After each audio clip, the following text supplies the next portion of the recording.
Ready? Great. Good morning, everybody.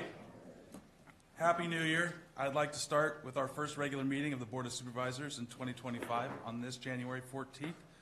I'm going to ask to do the Pledge of Allegiance first and then go to read out the closed session agenda. Could I ask everybody after the Pledge of Allegiance just to stay standing for a moment to recognize all those that are affected by the fires in Southern California and to think of our 35 local firefighters that are down there helping with this, as well as our CAL FIRE team. So if we could raise, and Supervisor Andal, if you could lead us in the pledge. I pledge allegiance to the flag of the United States of America and to the republic for which it stands, one nation, under God, indivisible, with liberty and justice for all.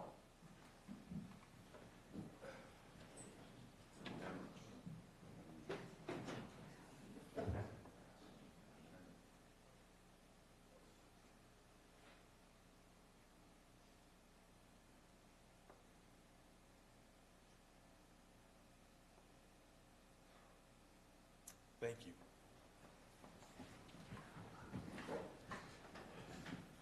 So, Madam Clerk, we are actually going to be doing our closed session agenda at the end of our meeting. So, Madam Clerk, if we could read out the closed session agenda now so if we know that there's any public comment. Yes. Item 1, pursuant to Government Code 54956.8, conference with real property negotiator Marcos Munoz, re potential purchase price and terms of payment for APN 042015032, negotiating party Jim Harryford. Item 2, pursuant to Government Code 54956.9D2, conference with legal counsel, re anticipated litigation, one case, significant exposure to litigation. Item 3, pursuant to Government Code 54956.9D2, conference with legal counsel, re-anticipated litigation, one case, significant exposure to litigation. Item 4, pursuant to Government Code 54956.9D1, conference with legal counsel regarding existing litigation, County of Calaveras versus Tiscornia Ranches Limited Partnership et al., Calaveras County Superior Court Case Number 20-CV45113. Thank you. Is there any public comment regarding any of these items? And any public comment online? There is no online public comment. Thank you. So just to reiterate, we will go into closed session at the end of our regular meeting. And we'll, sorry to interrupt, Chair, we'll report out at our next regular meeting. Correct. So we'll move down to the election of chair and vice chair, and I'll bring it to the board for any discussion.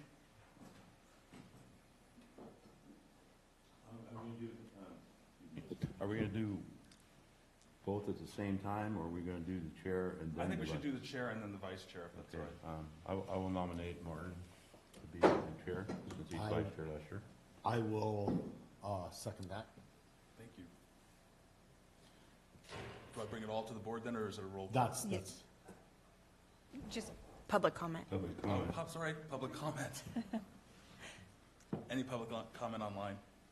we have no online public comment. Okay, I'll bring it back to the board. All in favor? Aye. Aye. 5-0. Thank you. Or, yeah, do I vote on that? Yeah. Okay, now for It's vice the only chair. time you can vote for Thank yourself you. other than Actually, an election. good, I might say.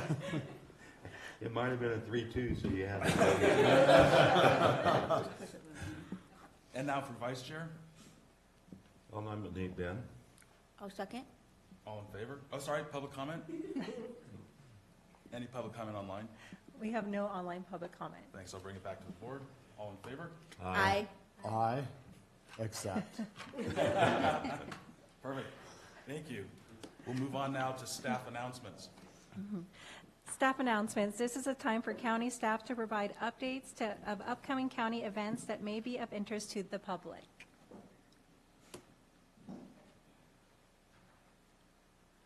We're just waiting for a special guest. Actually, Me? Yes, there you go. Quick announcement just tonight, Valley Springs, Genuine Veterans Hall, 5:30 p.m., Cosgrove Creek Town Hall, I was going to tell everybody it was a free concert to get people to show up, but I think we'll have plenty. So that's it. Thank you.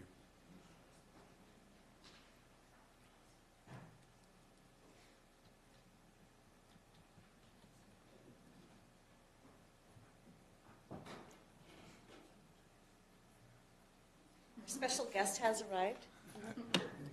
Good morning, Chair, members of the board, Lisa Medina, Environmental Management Agency. Animal Services is very happy to announce that starting today, we'll be bringing adoptable animals to be presented at our board meetings. If we do have a sweet, lovey pup to bring, or a cat, or maybe even a rabbit. We are very grateful for this opportunity and would like to thank the board, administration, and our animal service and volunteer teams that are making this happen. With that, I'd like to introduce Ace. This is Ace, and this is Shauna, our animal services human. She's not up for adoption. She is priceless, and we are keeping her. Yeah. So Ace, Ace is a tricolor mix Australian Shepherd, and he's estimated to be about 1 year old and around 36 pounds. He is a volunteer favorite. When we first got Ace, he was underweight and full of stickers, so he was probably on his own for a little while. He was timid the first day, but now begs for attention.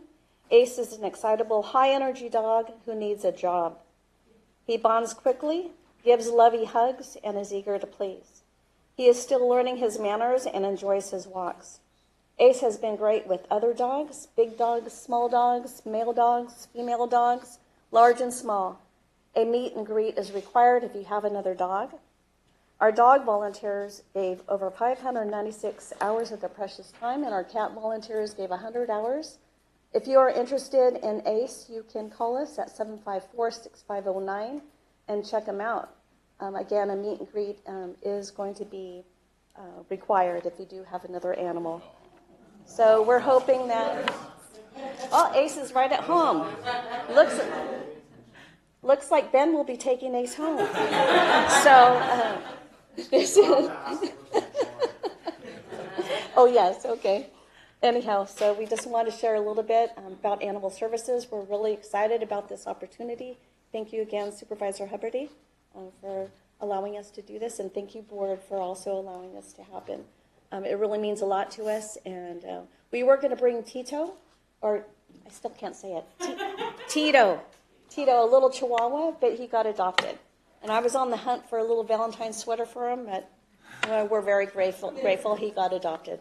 So with that, this is Ace, and again, we're keeping Shauna. She's our fantastic animal service human. She's one of our animal care specialists, and she rocks her job. So very grateful for her. And that is all we have. Thank you, Lisa. Thank you, Sean. I was going to, speaking of dogs, I was going to give a shameless plug to Sal Manna, and he turned up today, so that was totally unplanned. But if you haven't seen Sal's book on dogs, Sal does so many great books about Calaveras County. He is our Western historian on the west side of the county, and his new book about dogs in Calaveras is brilliant. So take a look. Do we have any other staff announcements? Thank you so much. Okay, we'll move on to public comment. General public comment. Any item of interest to the public that is within the subject matter jurisdiction of the board and is not posted on the consent or regular agendas may be addressed during the public comment period. California law prohibits the board from taking action on any matter which is not posted on the agenda unless it is determined to be an emergency by the Board of Supervisors. If public comment is completed before the 30-minute allotted time period, the board may immediately move to the next order of business. If public comment is not completed during the allotted time period, it will be continued as the last item of business in order to provide an opportunity for the remainder of comments to be heard. Thank you. Ms. McBride? Good morning, Terry McBride, Committee Chair, Senator of New California State, President Pro Tem of the Senate. I want to show you two of my favorite books, Doctrine of the Lesser Magistrate and the Constitution. This is a fabulous Constitution because it shows that Anything that's socialist or communist is anti-constitution. It's worth the read. This is also worth the read because it shows you your power. And what I have to give you today, once I'm done, I apologize, I'm so excited about the dog, I forgot about the paperwork. California State Auditor issues a qualified 2023 internal financial statement. Have you seen that? That means that 98% of the paperwork they've been saying about their finances are a fraud. They can't prove it. 98%. And then included with that is an article by our governor saying that he unveils balanced California budget proposal would not include any deficits. So once again, he's lying. This is the same man that told you to go to electronic and mail-in ballots. This is the same man that told people that they must wear masks, they had to socially distance, had to close their business. We haven't recovered from that. So I want to remind you, and I've given some of you these. I can't remember who I gave these to, but I have them. It's a fabulous read. And I was reading, do you guys remember when President Trump had all the generals come and meet with him? And the press said, what's the meeting all about? He says, the storm. And they said, well, what storm? He says, you'll find out. Look at what's going on in Southern California. So this is from Sir Patrick Henry, writing to King George. Sir, we have done everything that could be done to avert the storm. You think we're in it now? I do. Also, I want to show that next, on February 1st, we will be at the county library. We are having hearings. Now, these are called citizens' hearings, but we'll have the legislature of New California here. I welcome you. We're all going to be working together. And I know in your heart of hearts, you're constitutionalists and you're patriots. I know it. So I welcome you to come to this. And then Paul, our president, the person that's put this all together and is talking with Trump's team, he's well aware of what we're doing. Notice he's been talking to 51st State. He'll be there. And so you can ask questions as Board of Supervisors. And I think you'd be really interested in the answers that you receive. Anyway, if you would like this, let me know. I'm happy to let you have them. I'll hand these over to you. Congratulations to those that won. I wish you only the best. I pray for our country. I know we're going to come out on this. Thank you so much. Mr. Butner. My name is Christopher Butner, publisher of Calaveras 2026election.com. This first regular meeting of the newly composed Board of Supervisors represents an orchestrated stress test by the four incumbent supervisors of Supervisor Andal's susceptibility and willingness to join her four new colleagues in their established corrupt voting bloc and pattern. CEO Hitchcock, thus far, you have been largely spared from my interrogations. This is partly because your Board of Supervisors has provided a perpetual flow of malfeasance, and it is partly because you've been given fair and ample opportunities to put your stamp upon this government as you near completion of your second year of service. As an observant citizen, my 2-year grade of your performance and your demonstrated competence in the role of CEO is a D- and plummeting. How is it that you sat beside Stopper during the November 26 meeting and did not advise him or insist he stop texting like a teenager from the dais during open session? Teresa, it's now time to exercise the exit clause in your employment contract. At an annual salary of $212,000, Calaveras citizens deserve a county executive officer that provides disciplined leadership and oversight of the elected governing body.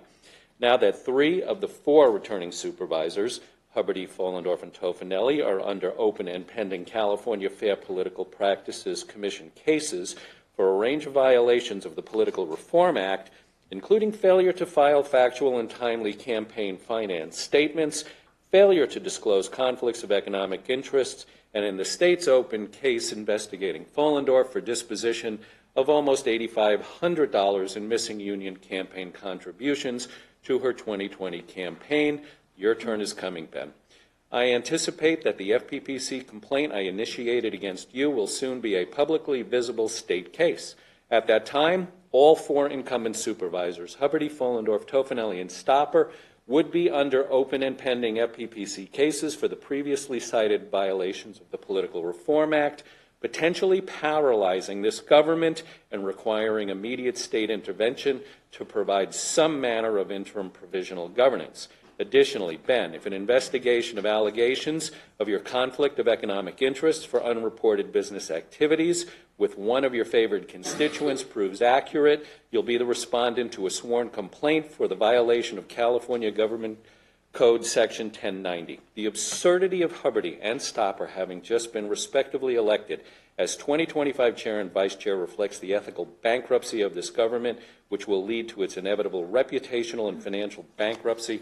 My name is Christopher Butner, publisher of Calaveras 2026elections.com. Thank you.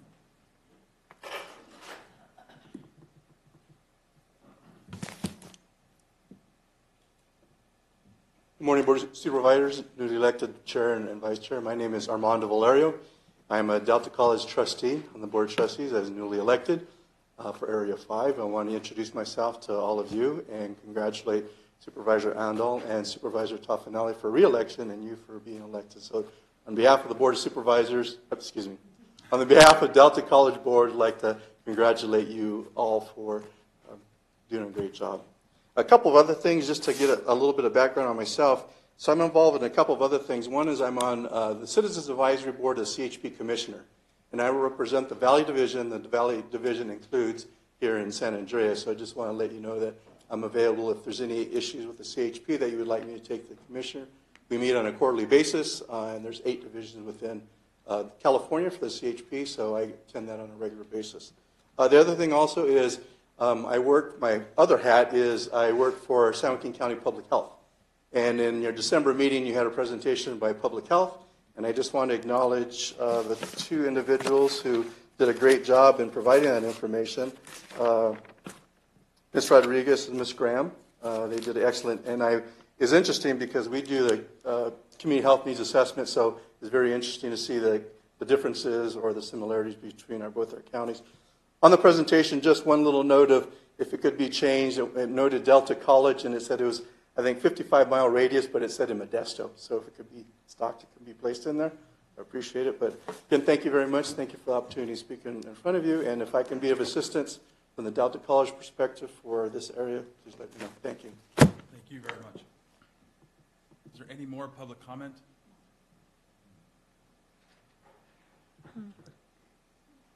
Just, if you have any cards, pass them around, please. Great, thank you. Any comment online? No, we do, there's no public comment. Of course there's no public comment online, thank you. So we'll move on to the consent agenda. Consent agenda items are expected to be routine and non-controversial. They will be acted upon by the board at one time without discussion. Any board member, staff member, or interested party may request the removal of an item from the consent agenda for later discussion. Is there, I would like to pull. Thank you, Ms. Stacy. I would like to pull number 6 for discussion. thank you. I would like to pull number 8. Number 8.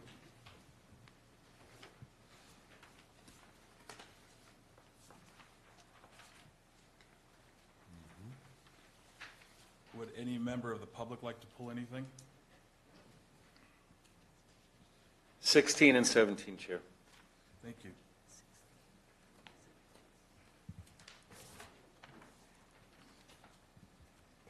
Okay, well, I'll bring it back to the board then. I'll move. I'll look for a motion, yes, sir. I'll move all the items that were not pulled. I'll second. Go ahead, Mr. I'll second.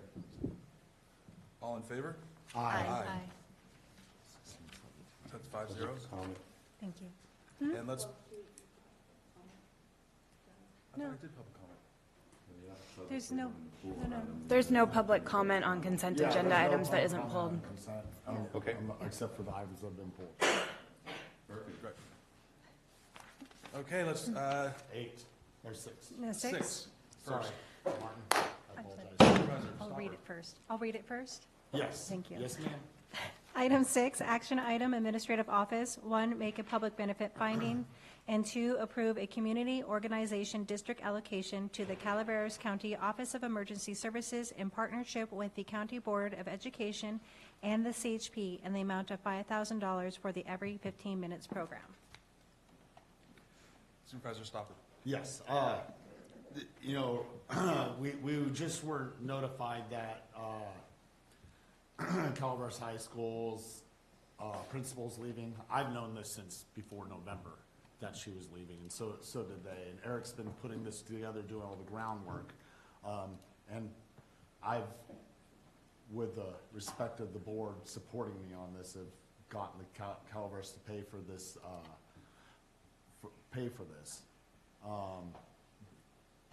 So they want to put it off until next year, Next school year, yes, sir. next school year.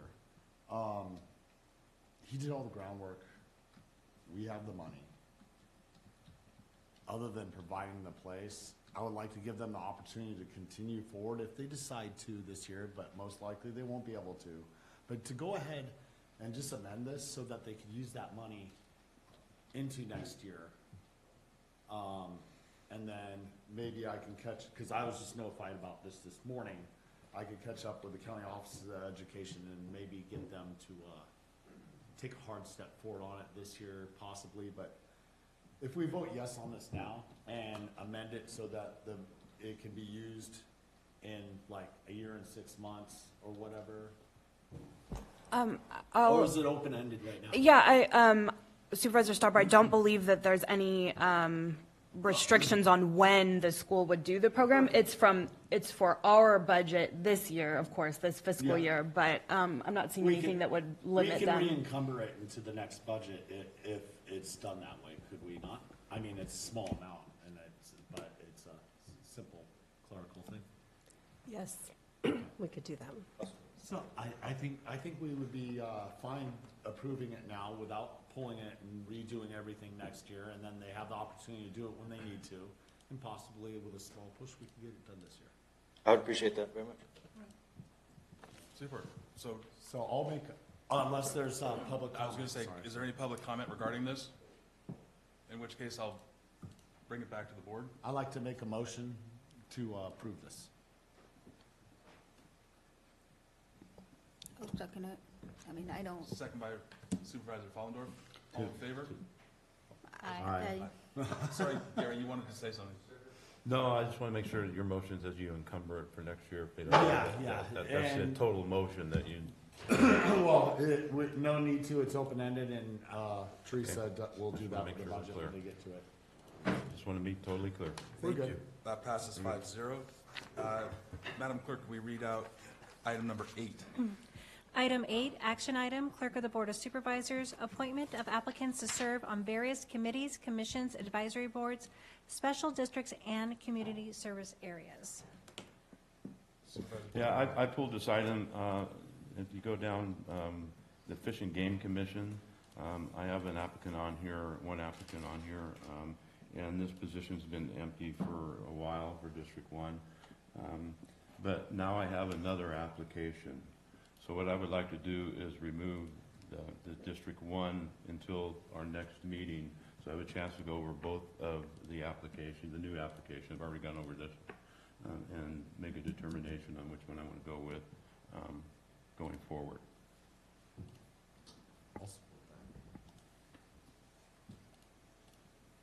Is there any public comment regarding this? So we'd like to go forward as you described. Would you make that motion then? Yeah, I will make the motion to go forward on the remainder of everything on this agenda item, except for the Fish and Game Commission District 1. Perfect. Do I have a second? Second. Thank you, Supervisor. All in favor? Aye. Passes 5-0. Madam Clerk, can we read item number 16? Item 16, action item, Human Resources, approve appointment of a candidate in the Sheriff's Department pursuant to County Code Section 2.64.645, employment of family member. Mr. Butner? My name is Christopher Budner, publisher of Calaveras 2026election.com. The following statement is to be entered in whole into the public record and become part of the official minutes of this meeting, with me identified by name, Christopher Butner, as having registered my opposition to the board's approval today of action item 16, Human Resources ID number 8351, approve appointment of a candidate in the Sheriff's Department pursuant to County Code Section 2.64.645, employment of family member.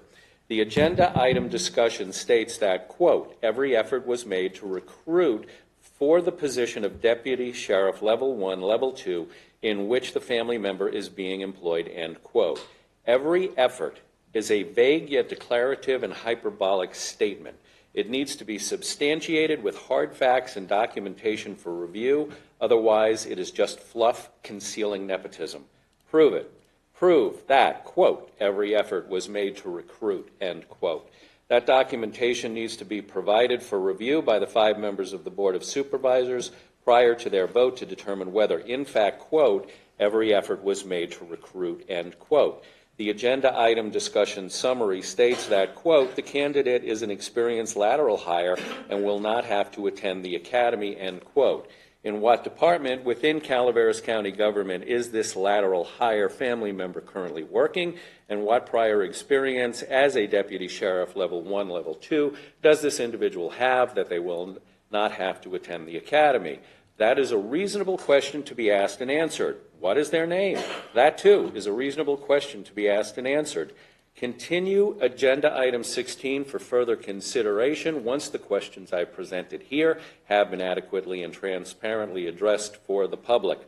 The majority of the members of this Board of Supervisors are now individually under active state investigations for numerous allegations of financial impropriety with their campaign finance filings, with Supervisor Gary Tofinelli as the newest member joining the open and pending FPPC case club for numerous violations allegedly of the Political Reform Act. This would be a good time for this board to open its eyes collectively and realize that you folks better start playing it by the straight and narrow right now. Full transparency would be a great start of this 2025 new year. Let it begin today. My name is Christopher Butner, publisher of Calaveras 2026election.com. Thank you.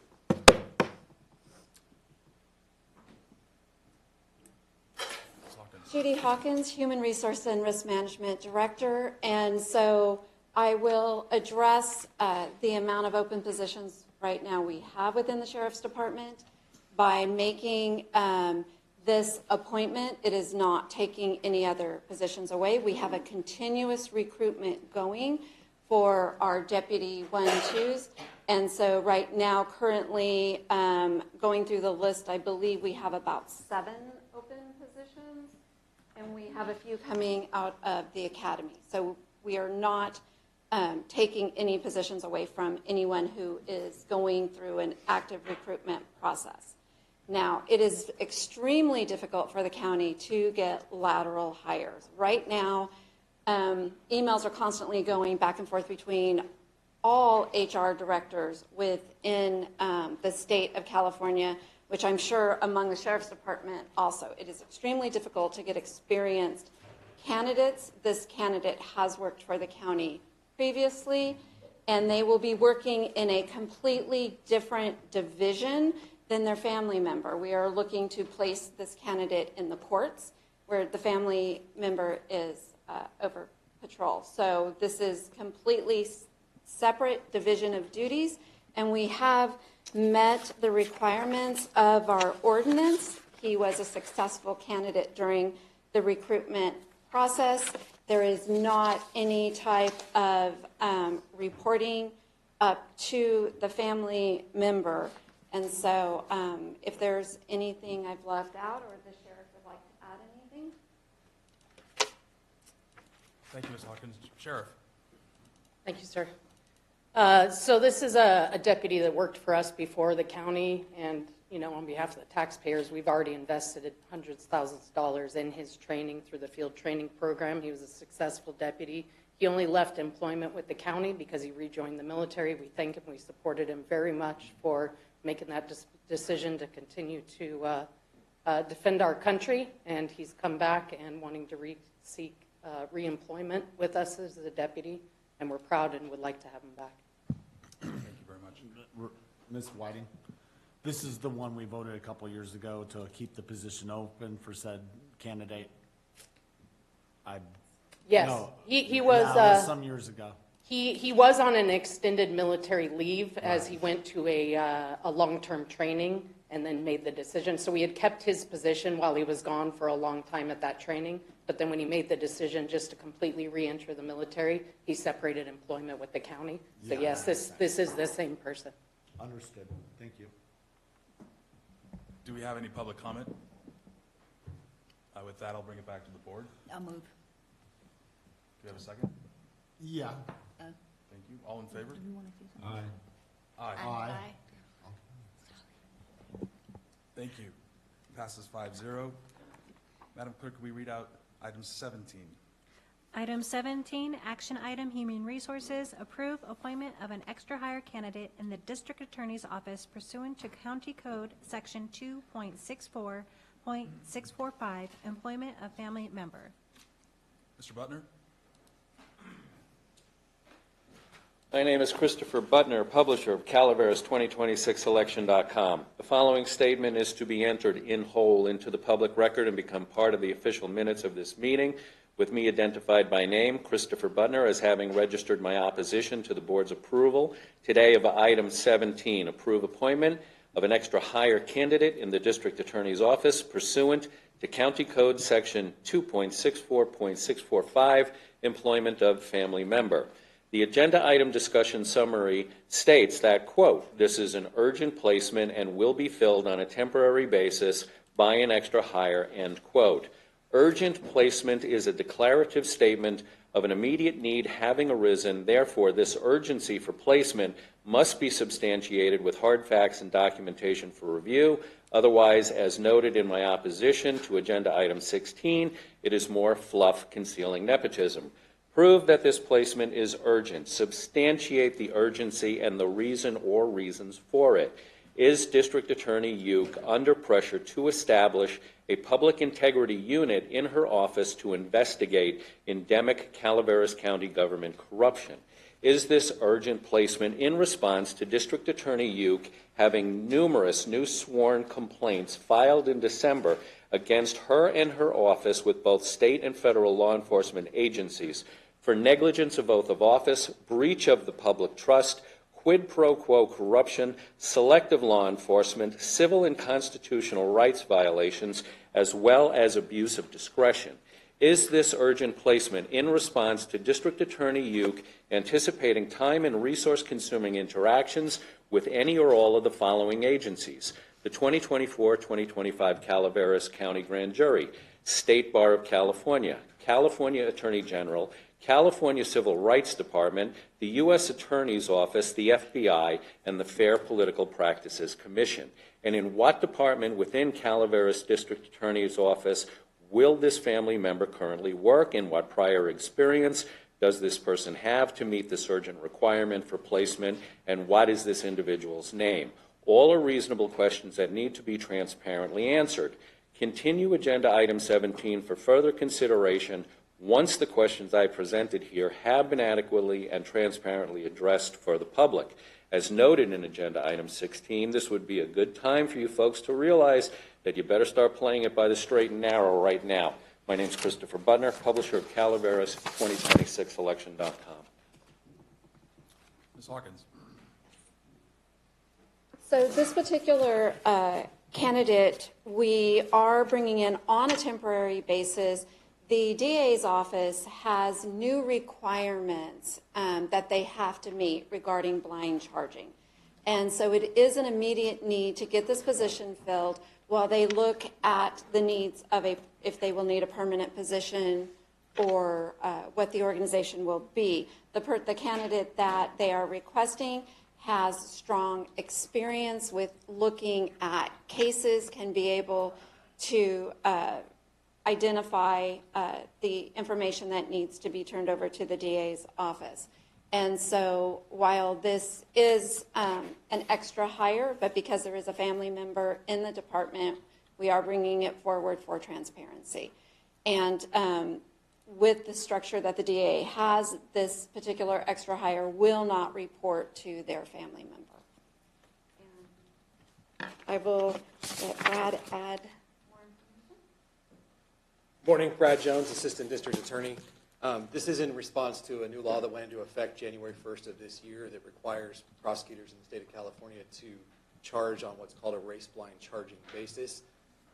That process requires reports to be redacted. Our system does that automatically, but staff need to select which reports go in there, which cases are exempt, which cases qualify, and that takes a lot of experience. This candidate has a career of experience in the state of California in the criminal justice system, and that experience will be extremely helpful, and we're very lucky to have this opportunity. As we're figuring out how this goes, hopefully the process speeds up, but it takes a lot of resources to comply with this new law and get the system going. And we're rolling it out now, but we could certainly use the help.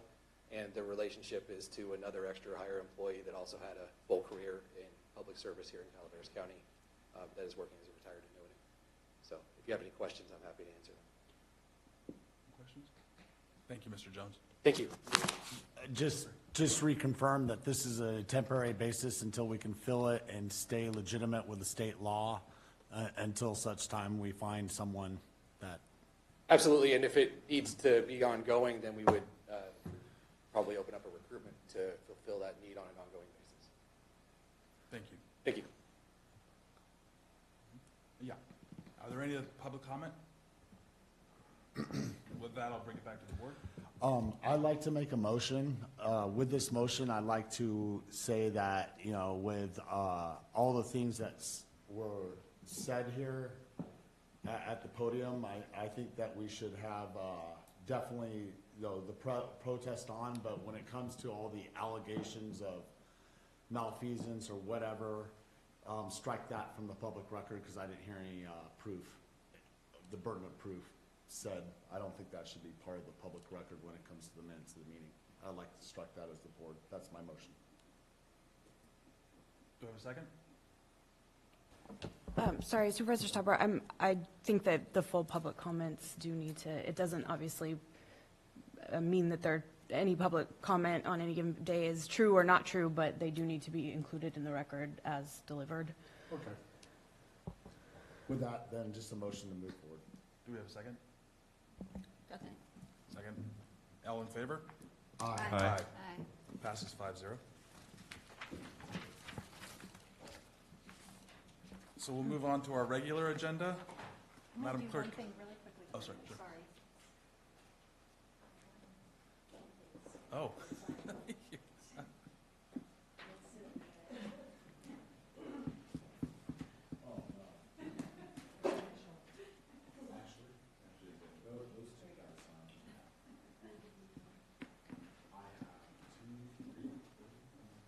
Okay.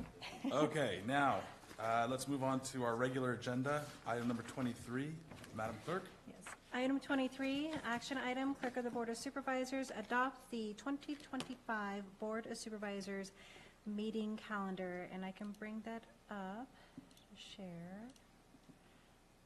I just wanted to note two things on this, that it's always the second and fourth, I'm sorry, Tuesday of the month, except for November because of Veterans Day. It's And also CSAC. And CSAC is actually in December this year. Oh. Yeah, so it doesn't conflict. The only other thing is that we only have one meeting in December. So that November doesn't follow suit.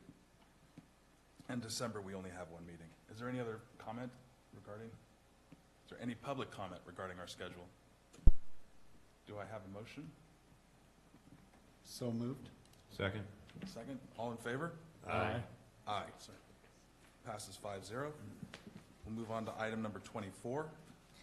Item 24, action item, Clerk of the Board of Supervisors, assign members of the Board of Supervisors to various committees for the calendar year of 2025. So could I ask my fellow board members, how would you like to do this? Stacy and I were thinking that we probably should just run down each one. I know we normally don't do that, but just we might be doing a bigger shuffle this year. If so, just to let everyone know, I'm personally comfortable with the ones I've been working with. I think CSAC and RCRC already decided, unless somebody wants Well, it could be done pretty quickly then, that's all right. No, I'm definitely willing to go down one by one, but, Okay. I don't think we need to go down one by one unless, I think if somebody wants to speak up about a different one that they want to be on or be removed from, Okay. we can deal it that way, but. Well, you've all got a list in front of you, correct? Yes, correct. Okay. So, let me just get started. I actually talked to Supervisor Ondal about taking Area 12. I'm sorry, not Area 12. The child support, that's right. Central Sierra Child Support Agency. So I'll keep Area 12 as just CSA. You So- happy with that? Central Great, Sierra. thank you. So Sorry. you want to be removed from the Central Sierra Child Support? I was going to put, You're actually chair right now. but I thought that ended. I was No. received, doesn't it end at the end of this year? No, last year. I don't think it ends Last year. until June. Okay. So I don't care if he wanted, then we just pick a new chair, or she would take over.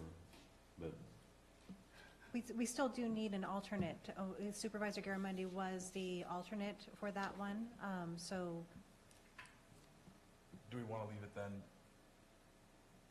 you, I mean, if you don't want to be on, and she wants, that's fine. The We reason can- we being can is I move. wanted to give Supervisor Ondal a couple of committees, and I felt because this was related to children, it That's fine. fitted. I would be in favor, I was just pointing out that, Okay. It's in my wheelhouse, and I'm that's comfortable fine. taking it. So I'm sorry, So will you be the alternate then? Because we still need. I'll be the alternate. Okay.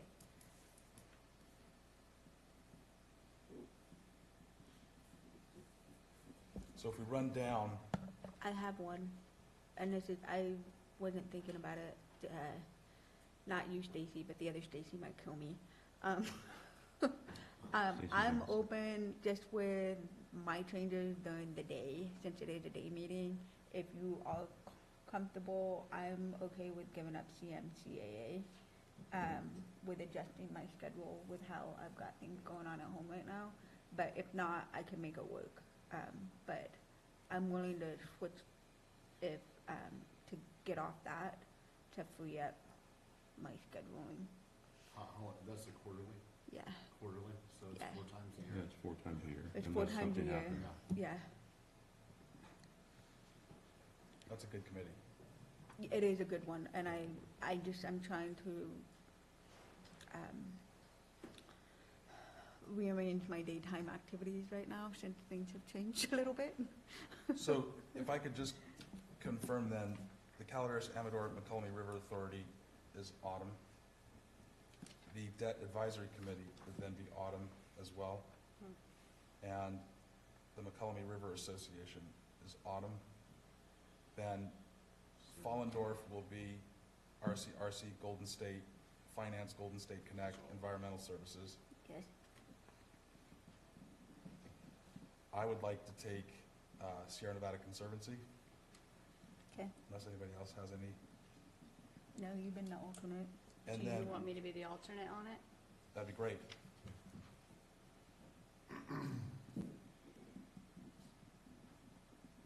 And then Supervisor Ondal would be taking Upper McCollum River Watershed Authority.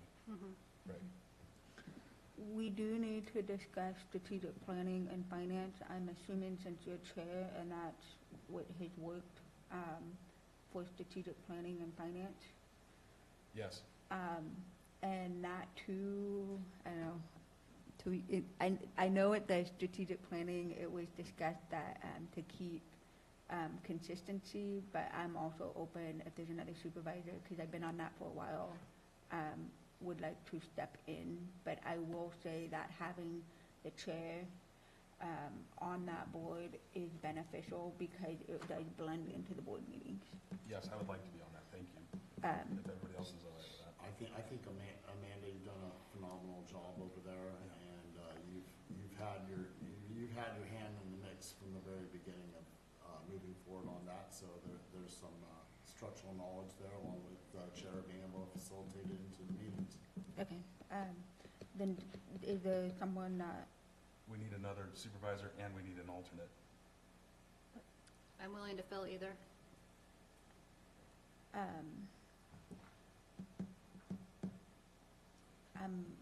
So should we put, I mean, I get, and that's what we talked about at the meeting last time when Jack was there, was to keep the consistency. But I'm happy to flux if you. I'm not gonna push my ADHD into strategic planning, so. But I think it might be good for you, since you're new. so we put to get Supervisor into it, so Andal, you would you can mind get- being the alternate, just so you know it? And then we can adjust it later in the year. Can we always adjust it? Of course, Yes, absolutely. absolutely. Okay, so let's do that, and then we can adjust it and kick it off for the year, get in a schedule with staff so it's not too much of a turnover. And then maybe halfway through the year, we can talk about So, changing it. just so I'm clear, it will be Supervisor Huberty and yourself as the board reps with Supervisor Andal as the alternate? Correct. Okay, thank you. So we need just to make sure that for LAFCO, the alternate, are you happy being the alternate for LAFCO? It's a fun one. And then, Seems like it. I think that's it. I Can think we, Mental health board. Oh, mental I've been health, on it, yes. I've been on it for 2 years. I'd like to, move on.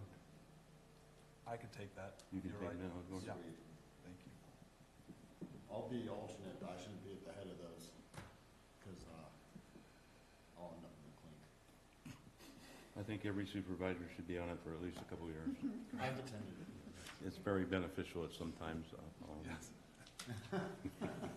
It's lovely. Chair, did we decide on Amanda's CMCAA? No, I guess it's if you have the time. Okay, and it's quarterly? I did write you down as being. Okay, so I am. Yeah. Okay, You got voluntold. Yeah. okay, Okay? just trying to be clear. So I'm off of it. I'm still alternate I'll on make it. a motion on that. It's up to you. I mean, if you guys decide. You were gonna be the alternate on it, correct? No, she wants to be. So you wanna be on it, so Martin and her would be on it, and then I would be the alternate, or you would? You can stay as alternate. Are you comfortable with that? I'm Erin? comfortable with everything that unless you see me listed here on, with the exception of the mental health board, which I think Martin just took over. Everything else I'm fine with. Right. So I think that's it, Stacy. Okay, I'm just checking my list to make sure I have my notes all here. Just for my clarity, the Yeah. UC Cooperative Extension, is that non-active? No, I put you down for that. Okay, Yeah, that's you. No, not the upper Mahoning River, right above it. Or are those, Oh, good question. it just says chair and vice chair. Chair, I don't know. that's it, that's the chair and vice chair. Whoever's, so it'll Whoever's be in that yourself. position. Automatically. Yeah, Okay. automatically. Thank You you. were talking about the CCWD thing? No, the UC. UC Cooperative Extension Advisory Council. That's automatic, okay. Let's see, I wanna double check, because we had, that was an unsaid thing, a couple of supervisors meeting with CCWD at times for just with a couple of their board members, discussion, building relationship, Yeah. in this case, it's probably not good that I show up for that, Okay. just because I shouldn't be making deals with my boss's bosses, so that they So can tell me what we to do. normally meet with CCWD. It's not on several times a year, just to. Not listed. It would probably be prudent to have it be somebody else. I think it would be I'm cleaner. gonna have someone else do that if they're willing, but that's, if we need to meet with them, we can discuss who does Well, what. the last time it was Supervisor Garamendi, CEO Hitchcock, and myself, so I would think would be the same. Just keep the vice. Oh, no, I see what you're saying. I see what you're saying. Yeah, Yes. be vice chair. Yes. Yeah, We'll get another person. We'll figure it out. Okay, thank you. Okay, do we have any public comment on these committee positions? Okay, with that, I'll bring it back to the board for a motion. So Do we have- moved. Do we have a second? Second? All in favor? Aye. Passes 5-0. So we'll move on to the next item in our regular agenda, which is item number 25. Item 25, resolution, Sheriff, by roll call vote. 1, approve and authorize the sheriff and/or undersheriff to execute the 2024 grant project agreement number G240303L01 with the State of California Department of Parks and Recreation Off-Highway Motor Vehicle Recreation Division in the not to exceed amount of $35,894 for the performance period from September 7, 2024 through September 6, 2025.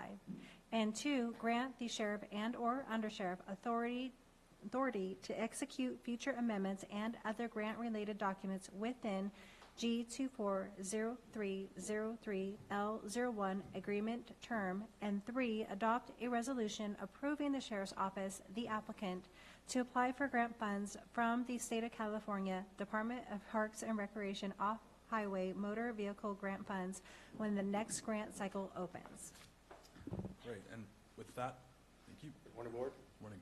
Typically, this item is on the consent agenda, but changes make it, we need a roll call vote. So I'm here to answer any questions. You guys have anything about this item? Just, it's a great program, and we just do your best to keep the money rolling in so that we can take care of our OHV program. Yeah, and I just want to thank you because I know that it's my district that gets a lot of that attention, and I appreciate what you do, so thank you. Any other comments? I'll bring it back to the board for motion. So moved. Do you have a second? Second. Second, all in favor? Roll Sorry, it's call. roll call, what am I saying? It's okay. Public comment. I'm sorry. Roll call, but did we do public comment? Yes. I did ask. Yeah. Okay. All right, roll call vote. District 1, Aye. District 2, Aye. District 3, Aye. District 4. Aye. District 5. Aye. I didn't hear enough. Passes 5-0 with the board. He said, does anybody else have? Yeah. Public, I need to, actually, I did, thank you. Okay, item number 26. Item 26, resolution, Environmental Management Agency, conduct a public hearing and adopt a resolution approving the 2024 Eastern San Joaquin Groundwater Sustainability Plan Amendment and authorizing the Secretary of the Eastern San Joaquin Groundwater Authority to submit it to the California Department of Water Resources. Lisa. Good morning, Chair, board members, Lisa Medina, Environmental Management Agency. I'm sorry, I apologize for interrupting. We need to open a public yes. hearing, Chair. Thank you. We're opening up a public hearing. Ms. Medina. Good morning again. Lisa Medina, Environmental Management Agency. So today we bring before you 2 resolutions. The first is approving the amended Eastern San Joaquin Groundwater Sustainability Plan, shortened GSP. The second is accepting the 2024 5-year Groundwater Sustainability Plan periodic evaluation. A lot of information. So just a little bit of history. In 2014, the California legislature passed and the governor signed the Sustainable Groundwater Management Act of 2015, shortened SGMA, for the purpose of providing local groundwater sustainability agencies with the authority and technical and financial assistance necessary to sustainably manage groundwater as required by state law. Calaveras County joined the Eastside Groundwater Sustainability Agency, Eastside GSA, because a small portion of the northeastern county is critically overdrawn. So the Eastside GSA consists of Calaveras County, CCWD, Stanislaus County, and Rock Creek Water District. The Eastside GSA joined with 15 other GSAs overlying the Eastern San Joaquin Groundwater Basin to form a larger JPA known as the Eastern San Joaquin Groundwater Authority to share resources, preserve existing groundwater, and to help recharge depleted aquifers and basins to levels approved by the state. To comply with this, SGMA GSAs are required to adopt groundwater sustainability plans, and the plans must be approved by the Department of Water Resources and reevaluated every 5 years. So that's where we are right now. In 2020, the Eastern San Joaquin Authority prepared one single GSP, and all 16 of its members, including ours. The GSP was ultimately approved by DWR in 2023 with some expectations and some caveats, which were to be made at the 5-year evaluation stage. Since all the members of the Eastside GSA need to go to their individual boards, supervisors, and directors to approve this GSP, we are asking the board to approve the documents to comply with SGMA today. All GSPs are adopting the same documents and will continue to coordinate together through the authority to implement the groundwater sustainability plan. When all the GSAs have approved and revised the revised GSP and 5-year periodic evaluation, the authority will submit them to DWR for review and approval. So these documents are due to DWR by the end of this month, hence the reason why they are being presented today. Do we have any board questions? Some kind of questions, but more statements. We do have to approve this to comply with the GSA and requirements put forward by the WDR.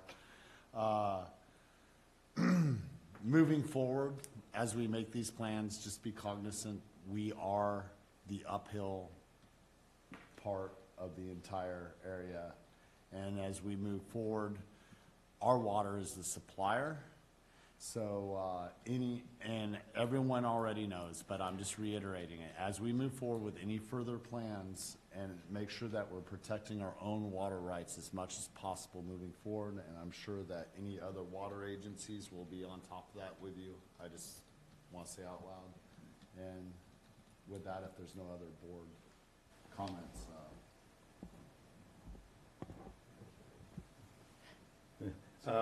Actually, this plan and this GSA that we belong to only really covers the western end of the county. And it comes up towards the Valley Springs area. A little bit of Valley Springs PUD is involved in it.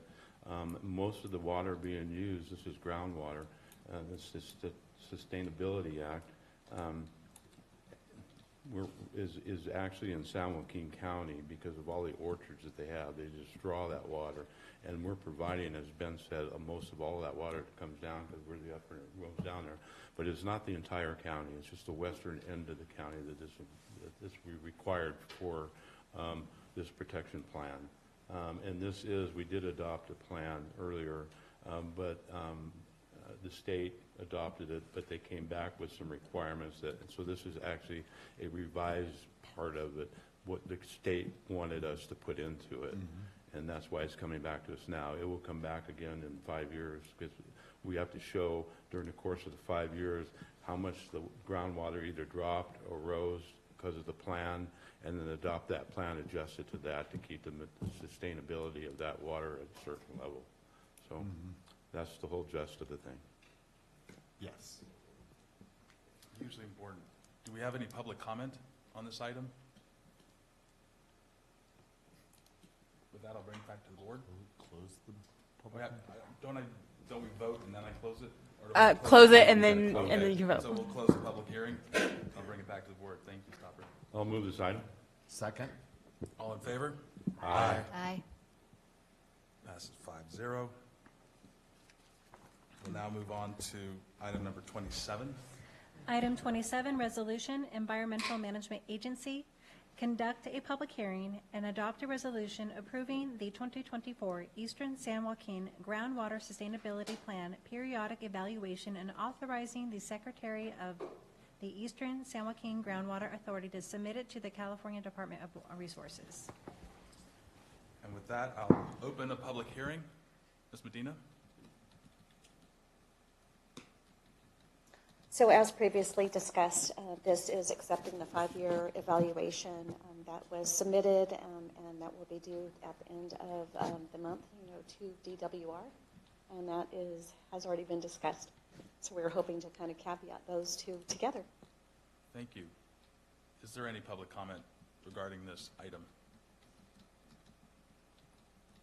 Okay, with that, I will bring it back to the board and see if there's any comments. Nope. I'll close the public hearing and ask for a motion. So moved. Second. All in favor? Aye. 5-0. Thank you. Thank you, Lisa. Thank you, Lisa. We'll move on to item 28, which is an informational item. I don't see Ms. Galino here. I see her online, but I don't obviously see her. Do we want to take a quick recess, or? Let's take a 5-minute break and come back at 5 after 10. Okay. Thank you.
Great, and we're back.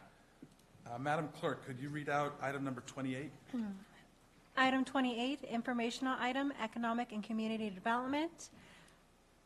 Receive a presentation from Economic and Community Development regarding workforce housing project guidelines, prioritization, and the selection criteria for permanent local housing allocation and regional early action planning 2.0 grant funds.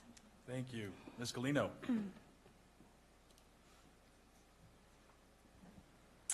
Good morning, Chair Huberty, Honorable Board of Supervisors, Kathy Galino, your Economic and Community Development Director.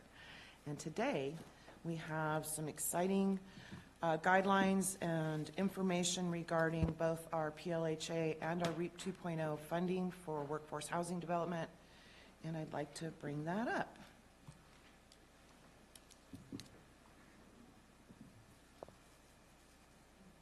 Okay, Stacy, where is it?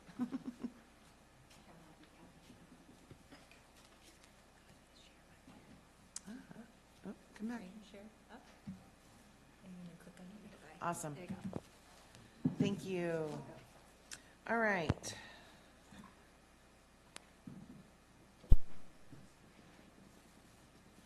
Put it into mode. There.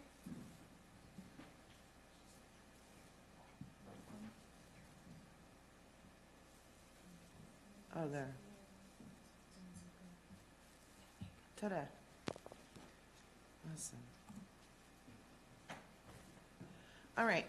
So this is a program that is in collaboration with Economic and Community Development Planning, the Administration Office, regarding some of our funding for workforce housing development through California Housing and Community Development, HCD.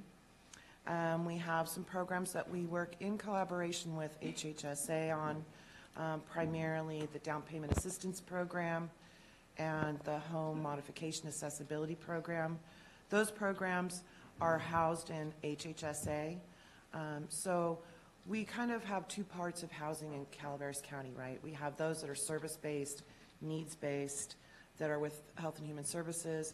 Then we have like construction, development, and really building things, you know, for our employees and people in our community.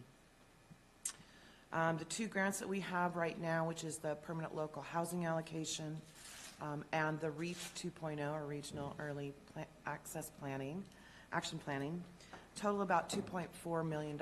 So it's not a lot, but it's, I believe, something that we can really make something happen good in our communities.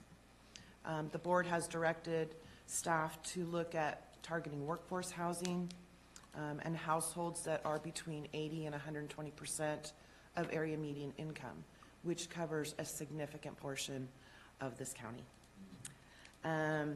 So we're looking at targeting home ownership. So we could build rentals, but what we're looking at is actually giving opportunity for our workforce to have housing to purchase. They can use the down payment assistance program. They can use other opportunities in our community for becoming a homeowner. Then opening up some rentals for other people to come into the rental. So it's kind of a moving forward, backfilling, moving forward. So we want to leverage the HCD grants that we have to conduct specifically pre-development. So these are things like obtaining land entitlements, doing cultural and environmental surveys, all the things that can bog down a developer when they're trying to build housing. We're also looking at infrastructure improvements to a limited degree. We're looking at applying for or providing permit fee offsets, impact fee offsets, and other things that make it very attractive for a developer to come in and build. And the most important thing is it will help meet our regional housing needs assessment, which is part of our housing element, part of our general plan. So this is just a breakdown of the funding. The PLHA is about $1.28 million. We don't know what we're going to receive for 2024 yet. The PLHA is the funding that we receive from, we get a $75 allocation that's when there is, excuse me, let me slow down. Whenever anything transfers fee title, when housing transfers fee title, there's a $75 fee that is collected and the state holds that. Every 5 years, that allocation comes back to the county once we develop a plan on how we want to use that funding for housing in our community. Currently, there's $435,000 remaining for the down payment assistance program and the home modification program that, as I mentioned, is going to be staying with Health and Human Services Agency. The remaining funds of approximately $745,000 are going to be allocated for pre-development under planning and economic development. We are looking at developing a partnership agreement with our developers, putting out a request for proposals and qualifications. I'm drafting that now and we'll be routing that around to department staff. And again, as I mentioned, it's for site prep, grading, land entitlements, zoning, environmental and cultural studies, demolition activities, mitigation measures, and permitting. And the funding program is really focused on shovel-ready projects. I've talked to a lot of developers over the last couple of years, and a lot of them are like, ooh, this is really exciting. I don't think they're there yet. We're really looking at infill projects and places where there is a potential very close to where there's work, where there's services, so it needs to really be focused on infill. And 5% of the grant is for administration, so it will help cover our costs. On the PLHA, it needs to be spent by June 2030. On the REAP 2.0, I'm still trying to get it to kick out. It may be that we have to expend those funds by 2026, which means we really need to hit the ground running hard, fast. So this is on the REAP 2.0. Again, as I mentioned, most of this stuff I'm kind of talking ahead of the slides. We did submit in December 20th, we submitted a $500,000 advancement on the grant, which was approved, so that we will have some seed funding. It's very hard, especially with budgetary constraints, to allocate or to expend funds that we don't have yet and then wait for reimbursement. So the state was great about giving us a $500,000 advancement on the grant. And we should be receiving that soon, hopefully. And again, permit fees, utility connections will need to be expended by 2026. I'm going to ask for a 5-year deadline on, or expansion, 5-year extension. There we go. I'll get it right. For actual completion of construction. I think once we get going vertical, that the extension will be accepted. So I'm preparing, as I said, an invitation to bid. Actually, I don't want to call it an invitation to bid anymore. I really want to call it a request for proposals. I want the developers to come to us with their proposal on projects that they feel would be well suited for the funding for both profit and nonprofit developers. I've reached out to several nonprofit developers. Unfortunately, Habitat for Humanity's got their hands full, but there were other nonprofits that I've met during a conference down in Southern California. We'll host pre-application meetings so they'll understand what the project's about, what our goals are. It'll be more than what's in the RFP. Then we'll evaluate and we'll rank the bids. We'll negotiate a partnership and funding agreement, and then oversee construction and monitoring. That is all written into the grant as far as conducting the reporting to the state. So it sounds a lot easier than it probably will be. This would be my first project in Calaveras County of this type, and I'm not sure that it's been done before, but I'm very excited about it. I'm sure you'll be okay. You think so? Well, I appreciate your confidence. So in your packet, there's a couple of things that I wanted to get your input on and your thoughts, which is a ranking criteria. And it probably was like in 2-point font, but it looks something like that. So they're columns, and there's point values assigned to each one of them. The first one is project proponent information, the site address, APNs, supervisorial district, the acres and the zoning, water provider and capacity, 15 points, sewer provider and capacity, because we all know that capacity is a major issue, 15 points. Infill project, that's the biggest points. It really, really needs to be focused on an infill project. We really don't want to do any greenscape development. We really want to look at properties that are, again, close to walking, transportation, schools, shopping, work. Another 15. Camp, Copperopolis, Valley Springs, I mean, just generally starting developed areas, correct? Correct. So yes, Valley Springs, Copperopolis, and I've spoken to developers in both of those communities. Again, it's tied to being workforce affordable between 80 and 120% of area median income. So if they want to go market rate in some of the cases, it may not pencil for them. Yeah, we start looking at like the median income, and this is something I find fascinating is we have all these beautiful houses up, let's say, Highway 4. The median income up there is actually really low, I found out, because different people are able to get grants. We can't get down in the Valley Springs area. So, yeah, you can't build a house for median income in Arnold for a cost that pencils out, right? That's what I'm...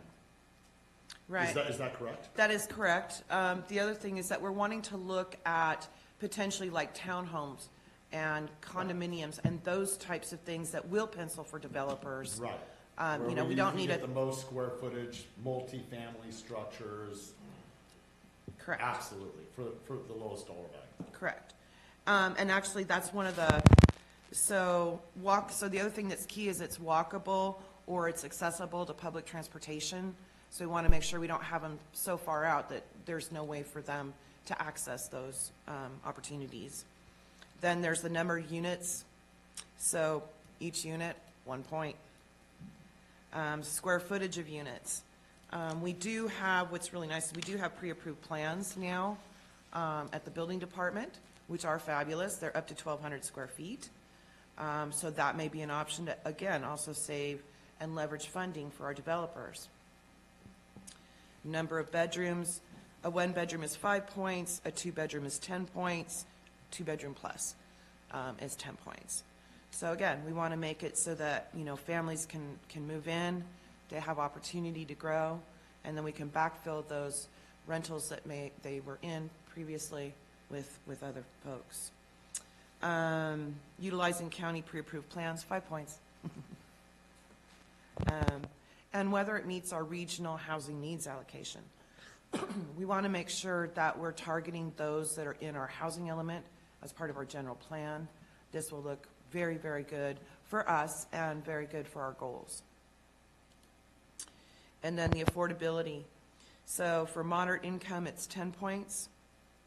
For low income, 15 points, and for very low, 20 points. So very low is part of the low income, and that actually puts you at right about 80% of area median income. The 120% is the moderate income classification. And also very important is prior workforce development experience. We want to make sure we're working with developers that know what they're doing, that they're familiar with this, and they're familiar with the requirements in building affordable workforce housing. So, what are your thoughts, input?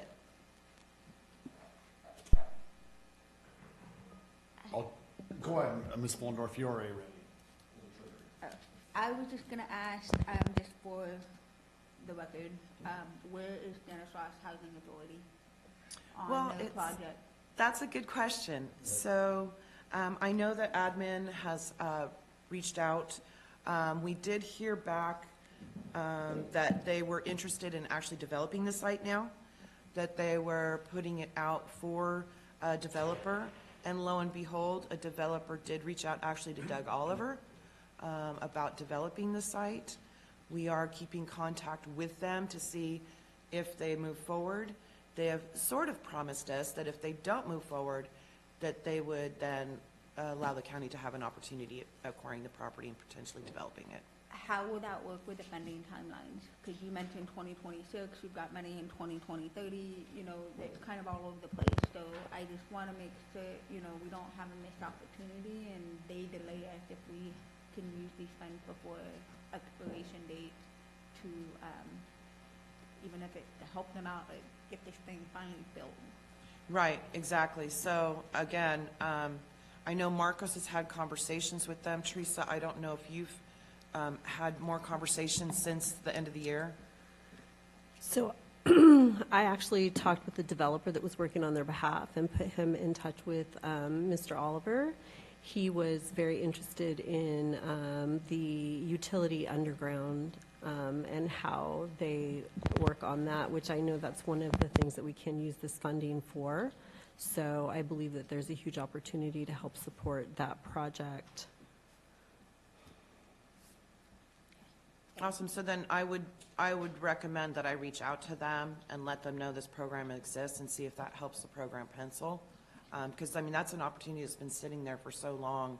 We really need to get it going. And it's 22 units. I just want to make sure we're conscientious of timelines and get as fast as we can to do these kind of matching. Because the last thing I want to do is have to give the money back to the state again. I really don't want to do that. I know it's difficult in a rural area to put these development, but if people don't want to build, there's not much that we can do at this level. And then the other thing I wanted to ask is, as we're going through this, we've had in the past, I think it used to be Gary's district, now it's Supervisor Anderhall's district. We've had ideas come forward, and I want to make sure that if the community protest, I want to make sure as we go forward, we do our due diligence, so when it does hit our level, we're not dealing with, the NIMBYs of the world, that we have things, we're not wasting their time, we're not wasting our time, and, the community keeps saying we won't have these housing, and then they protest and shut them down. And so I want to make sure that we, as a community outside of this boardroom, understand the importance of these investments. Otherwise, we can't commit to the community of these developments if they continue to put pressure on us to say no to these ideas that are out there. And so I think that public outreach is going to be an important aspect of this on some of these as well. So I want to make sure we're conscientious of that, because I don't want to waste anyone's time, the developer's time, staff time, our time, planning commission. We should be able to just, by the time it gets here, it should be all funded up, ready to go. So, Understood. And that is actually written in the grant documents and in the policy and guidance, is that we're going to be doing public outreach and public community meetings after we get those proposals on what the projects will be. So that's definitely written in, because we, like you said, we don't want that 11th hour, oh, we hate this, we're not going to support it. Well, we could end up having that regardless, no matter how much public outreach there is. But I think, as we move forward, just having the correct roadmap so that way the board knows that groundwork was done, so that there's not any hesitation on a good project, if it is potentially a good project when it comes before us. I think that's. I know there's always going to be the naysayers, but I don't want to line up a store a lot of protesting like what has happened in the past. Agreed. I do support the idea of this project moving forward. We'll see how it comes up to and possibly to fruition. At the same time, I do think there's potentially other areas where this money can be used well throughout the county. So I want to keep the options open and not just say we're going to do this right now. This right now, we're not making a decision on it, right? No, Well, it's a presentation, it's a study session. I Right. want your input as I'm Correct. developing the guidance. Yeah, and my input personally is there's a couple of potential areas. One of them being, I discussed with Mr. Toffanelli in his district, that, just making sure that we have capacity possibly down there. That's a major hurdle for the Valley Springs area. And a couple other things taken care of down that area. And you've already talked to the person that owns the property, and I just will send them a message and just say, hey, here's the agenda item. If you're interested, contact this young woman right here because she's facilitating it. Absolutely. Kathy, I would suggest, I know you were asking for our opinion regarding the points. Would it make sense that we prioritize what you've given the most points, so that the 20-pointers go up front and then the 10-pointers 10-5? Because to me, that makes the most amount of sense, because obviously they're worth more points because they're more important, if the board agrees. Well, I might score the points differently. Okay. Well, I mean, the points are really based on the grant criteria. Right. So I just kind of followed suit. But I see what you're saying. In other words, move the 20 points further up into the spreadsheet. And again, I apologize because it's probably like 2-point font on your handout. It looks great on a computer screen. It doesn't print out very well. Right. I keep getting budget spreadsheets that you can't see like that when they print out. Would we like to vote on points, or do I have any? I think the points are This what is they just are a based on presentation, grant. so Yeah. it's just feedback. Okay. As I mentioned, I mean, these are based on what our grant guidelines are and what we're supposed to spend the money on, if that makes sense. As we're talking with the community, Kathy, and looking at this, when do you want, like, when are we going to discuss this again? When would you like some information back? As soon as possible.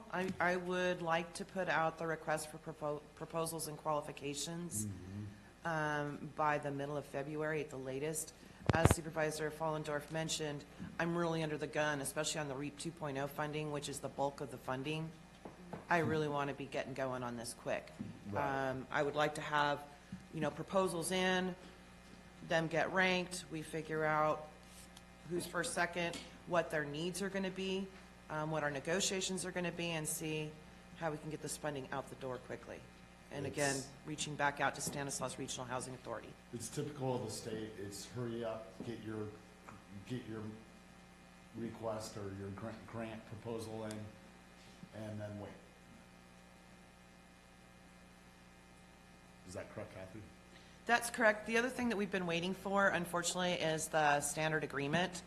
HCD has had some problem getting those agreements to us in a timely fashion. Again, even though it says 2026, there may be opportunity for us to extend it, because we didn't even get our funding agreement until last year, September of last year. So that was a little challenging. But I mean, I've had great response with both HCD at the PLHA level and also the regional early planning level. They respond to me like emails like within a couple hours. So it's been very good. They're very communicative. So this, Yeah, I'm looking at what you have here and you presented. And one of the major hurdles, no matter where you're going to try and do this, and be this end of the county, basically, as we discussed. One of the major problems, and I don't see the funding here saying it, it says infrastructure is the capacity for the water and sewer providers. A lot of them are going to want to have you pay for expansion of their facilities. I'm not sure the grant covers that. So that would be added to the cost of the housing in order to pay for that. I mean, we can set all this stuff up and get it going, we can put in infrastructure, but there's no capacity that we have an agreement with them, and whether the grants cover that, we could be spinning wheels here and not being able to provide what we need to provide, and I agree that we need to provide it. But that's part of all the developers' issues here in the county, is the capacity of our suppliers. So that's Very one true. of my concerns. So in the two that I've spoken to, so I spoke to so for the terrace project in San Andreas, right?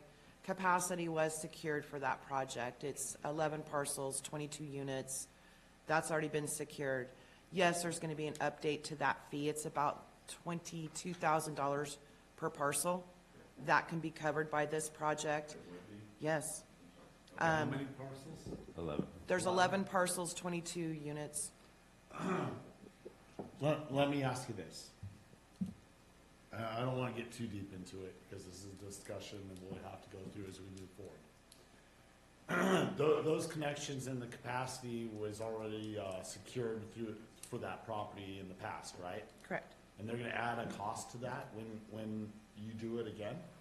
Connection. So you're going to have to pay twice? No. To San Andreas Sanitary? No. Okay. It's not a matter of paying twice, it's that it's already been through the EIR process, so it's approved, and part of that was that they agreed to serve it, but when the service connections happen, then each parcel will have to pay. Based on the connection. The connection fee. But, okay, so it's not in addition to the capacity and everything else, it's the connection costs. Right, per unit. So those connection fees were never paid in the past. So typically, developers don't pay connection fees until they're actually constructing something. Yeah. And the capacity for, There's connections there's connections on multiple properties in every jurisdiction that have already been paid for on developable properties. But more often than not, until you develop the house, you're correct. But I'm just asking because people have paid their connection fees way prior to development in the past. Just want to make sure we're on the straight and narrow on it because things have changed in certain jurisdictions in the past. and the same with Calaveras Public Utility District for water. So the will serves are there. So again, it's more about connection fees. There's also another parcel that I have had the privilege of checking out here in San Andreas that does have capacity and connections, and And the property right over here by the old airport, is that what you're talking about in San Andreas? no, that does not. That does not have connection fees. The one by the elementary school? There's one by the elementary school and there's one by the library. And it's already zoned R3. So, I mean, again, that's going to be part of the ranking criteria. Is it already properly zoned? Does it already have some connections? I mean, that's going to be part of us selecting and moving those projects forward and getting the funding out for development. It's my thoughts anyways. So then the other thing that's in your packet is, and thank you, Brett, for this, is kind of our participation request form.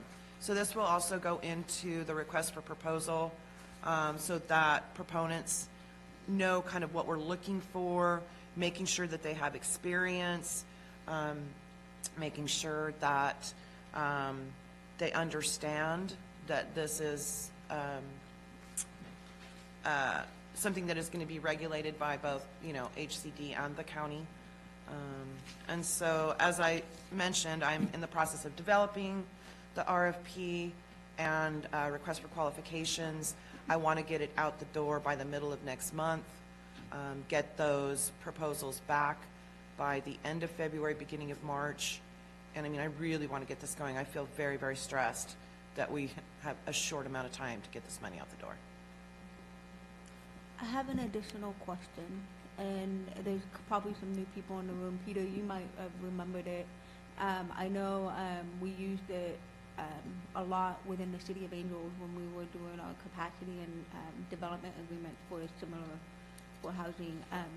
Whatever, does the county utilize the, what's the terminology, the mapping that mapping overlay that looks at all of the parcels in the county and keep that updated with this information? Because I know we used it at the city and it was a joint venture between both city and county to use that, but it does take staff to update that information into the database, and then you can do that overlay where it has all of that. I don't remember what the name of that mapping database system is. Maybe you were gone when that happened, but it's been quite a few years. It's been more than 6-7 years. That's why I was thinking maybe you were aware. But it's you can use it for that data, what you're talking about, and then it pops up, and you can see what those parcels have, what they don't. But it is the responsibility of the jurisdiction to keep it updated. But I don't know if the county ever used it and I'm not reviewed it. certain exactly which level of data that you're talking about, but we do, the GIS team has a tremendous amount of data that we all use, all the departments use, and we interface that with census data. So I would say, in general answer to your questions, yes, we do have a lot of data that we use on a parcel basis, and I'm sure that Kathy and the planning staff will look at whatever we do have available, including federal and state data that we can interconnect with our GIS system to look at how the income levels are based on census tracts. There's just tremendous amount of data that's available for us to use to assist in identifying where the need is greatest. Because Gary and I voted to fund that from the call for the jurisdiction, so that's why I was asking about it, if it was ever used at the county level. But if not, that's fine. I just was curious because previous life it was very helpful. I know that with our GIS, I can ask GIS to sort like our 3 parcels. I can see who the utility provider is. I can see a lot of data on there per parcel that the general public can't see. It's strictly for internal staff. And then there's other layers. I mean, whether it's in a floodplain or, I can see all the different layers. But I think I remember what you're talking about, Supervisor Follendorf. It was on the city's webpage, and you could go on there, and there was a lot of detail, especially in your economic development zones and some of your business district zones. There was a lot of data, and I don't know. That's the map Okay. that I was talking about. Yeah, it should be that same, but I don't know what the county decided to do. I don't know.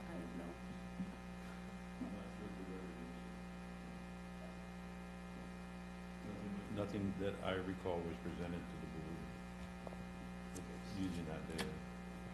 We'll make a note to COG that we, No, to make a note for us, if we're paid for it, we should be using it.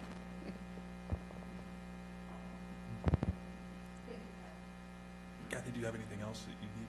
No, I don't think so. Any other questions or thoughts? Thank you for your time. I'm with Gary on capacity.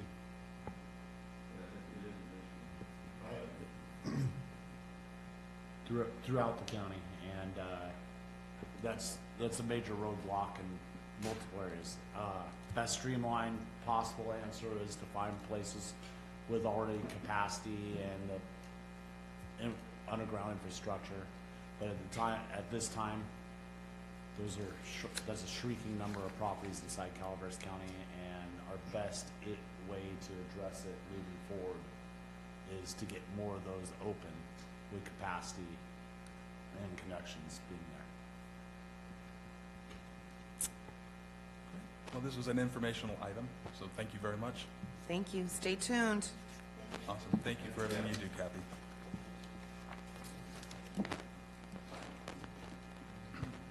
So we'll move on to items 29 and 30. Item 29, ordinance planning. 1, conduct a public hearing. 2, find that the historic resources ordinance is both exempt from CEQA and a later project within the scope of the general plan EIR. 3, adopt the proposed ordinance to repeal and replace section 17.16.060 and amend section 17.43.130 of the Calaveras County Code. 4, authorize summary publication. So I would like to say that I have an interest in a residential property that may constitute a conflict of interest, and am therefore recusing myself from this matter. And I would ask that Vice Chair Stopper pick up the gavel, and if you would do 29, item 29 and 30, and then call me back in, that would be great. Please do. So, yeah, we're moving on to 29 now, right? can I request just a couple minute? Yeah, That's here for a real minute. quick. Real quick. Yeah, let's just do a couple minutes. Oh, I'm sorry, are we taking a break? Or- Yes, ma'am. Okay, thank you. Carrie needs. Okay, taking a 5-minute break. My apologies. Stacy.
Ready. You want to read the item? I will read the item. Oh, she did already? Oh, okay, I apologize then. I'll open the public meeting with that. Sir? All right. Thank you. Good morning, Mr. Vice Chair, members of the board. Peter Maurer, Special Projects Administrator for the Planning Department. First time I get to use that title. Oh, boy. So before you is a proposed ordinance to establish the historic resources provisions of the zoning code. As you may recall, back in February of last year, the board adopted an urgency ordinance to protect historic resources from demolition without going through a review process to ensure that the property that may be demolished would not destroy important historic resources. There are several policies and implementation measures in the general plan that intend to protect those resources as they are valuable resources for the county. So it was February 13th that the urgency ordinance was adopted. It was extended for a period of 1 year, so that ordinance would expire February 13th of this year, 30 days from today, which is good because it takes 30 days for this ordinance to become valid. So we don't have a window of opportunity to delay. We've essentially taken that urgency ordinance, modified it somewhat, went through the Planning Commission, who further tweaked it. The major difference is that the urgency ordinance applied to demolition permits only. What we have done with this draft is expanded that to apply also to modifications, alterations to the structure, as well as relocation of structures. All of those require a building permit. And so the process would be that if someone came in for a permit to modify or alter a building, move a building, or demolish it, we would first look to see if it was on the state or federal list of important resources, or if it was 75 years old and had, historic significance to the county. And there's, standards that we would apply. This would be part of the normal review process for any building permit of that type.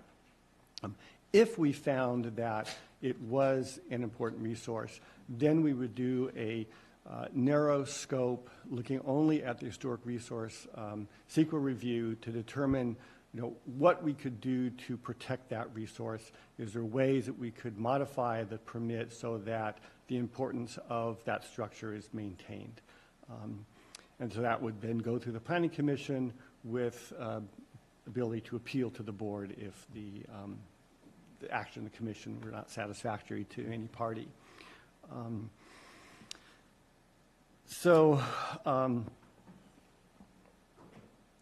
Anyway, that's the gist of the ordinance. As I mentioned, there are several implementation measures in the general plan, 2 in the conservation and open space element, 1 in the land use element, that this implements these policies.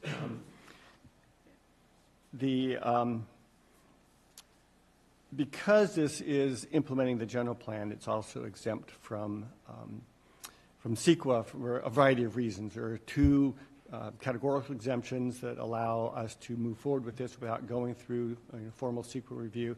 Also, there's a provision in state law that says if you're implementing a general plan, it's consistent with that plan, it's within the scope, that it's also exempt from further CEQA review.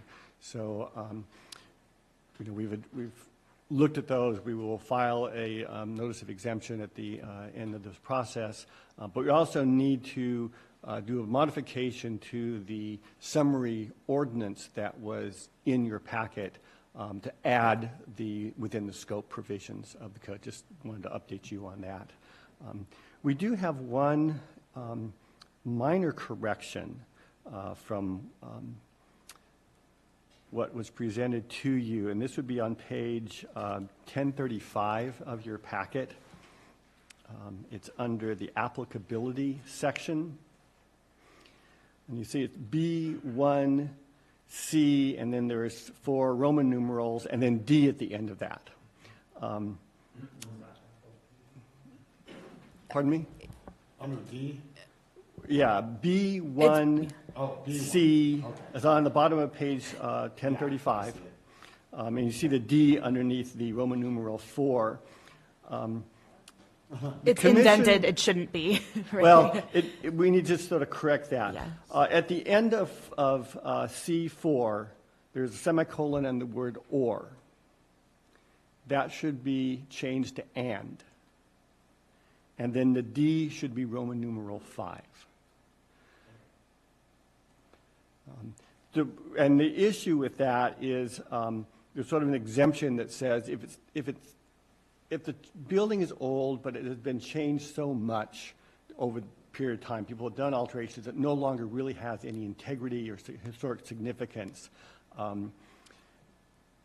then that would sort of end the process. We'd say, go ahead and do your renovation or your demolition.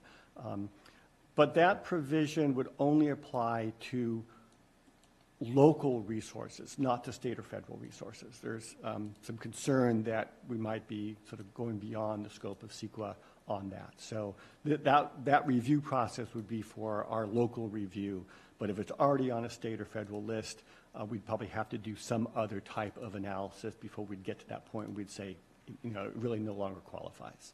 So that was the point of that clarification. This was something the commission spent quite a bit of time discussing and how we best have that fit in. So this would apply to our local review for locally important resources. It could end up being that the state or federally listed resource, by the time you look at it, we do a more thorough review that we find it, it's still, even though it's on a state list, it would still not make a difference of what they're proposing, but we'd have to do a little bit more thorough analysis of that and how it relates to state and federal law. And so that's why we sort of need to keep it under C and not have it as a separate D as was recommended by the Planning Commission.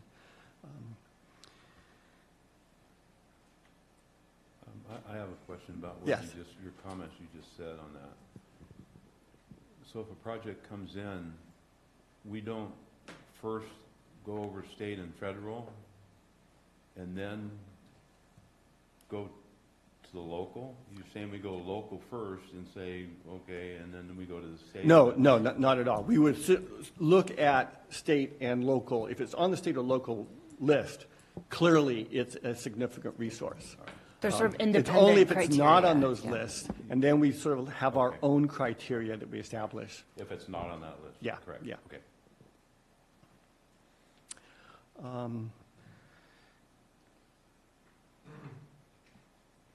So I guess with that, I'll turn it over to you if you have any questions about the ordinance or procedure. Just another possible correction, I'm not sure, and I'm not going Kelly Wooster on this, but E1C on page 1036, I believe, at least 75 years or age. Of age, yes. Thank you. Oh, that was a little bit of fat fingers. But. You're correct. Sorry, I had to do a little bit. I have a question too, Peter, on, it's F1, third line down. Alteration or relocation is proposed, involves a building. It just sounds a little clunky to me. Is proposed, does that need to be in there? I think just either proposed or as proposed. I think it's just another small typo. A little clunky. Or it could say determination of whether or not the proposed demolition, alteration, or relocation involves. Put it in front instead. Yeah, I think it would be the same either. You guys are like the planning commission up here. I like it. No, I like it. Channeling Tim Lattice. Well, we're not going there. We'll have all-day meetings. I like it as requested, but. I have a couple questions for you. One, you covered earlier the demo, but what about demo by neglect? And I don't want to restart this whole thing, but what do we do about that? Because there's some historic sites that are beyond, it just somehow however it got to where it is, but how do we address the demo by neglect? how do we preserve that? Do we ask them to do a replica and put it at the museum? I mean, I don't know, that's for the specialists, but how do we address that? Because we can't force somebody, if it's on private property, to put that kind of money that they don't have and those resources. So unless we're gonna come in and we're gonna say we're gonna do it for them, that's just not feasible in reality. I think, unfortunately, yeah, Supervisor Follendorf, as you kind of alluded to, this is triggered when someone's asking for an approval, right, from the county to do something. And that's why we have then an opportunity to look at these things. In the situation you're describing, they're not asking for any permit or approval from the county, right? They're just letting it. So that is going to have to be addressed. If the board wanted to address that, it would be kind of potentially through code enforcement, sorry, Doug, or a different vehicle, just because they're not requesting an approval from the county. Could we work with, in another day, I mean, I do not want to bog this down, but could that be something we could, because we've had situations that have come up, that will be coming up, and how are we going to address that? Well, it's by situation, may I?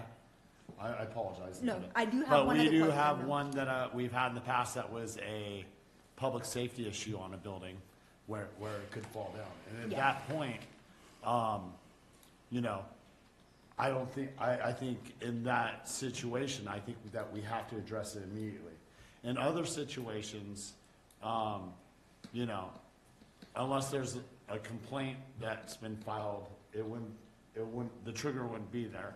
But if it is filed, then it's a situation by situation, and that's where our building official and planning director would be working with said property owner and finding out and working the best way to solve the issue as we move forward, because every issue is not exactly the same when it comes to this. So leaving it kind of broad like this kind of gives them a little bit of room to work the tools that we need to get these places into compliance, let's say.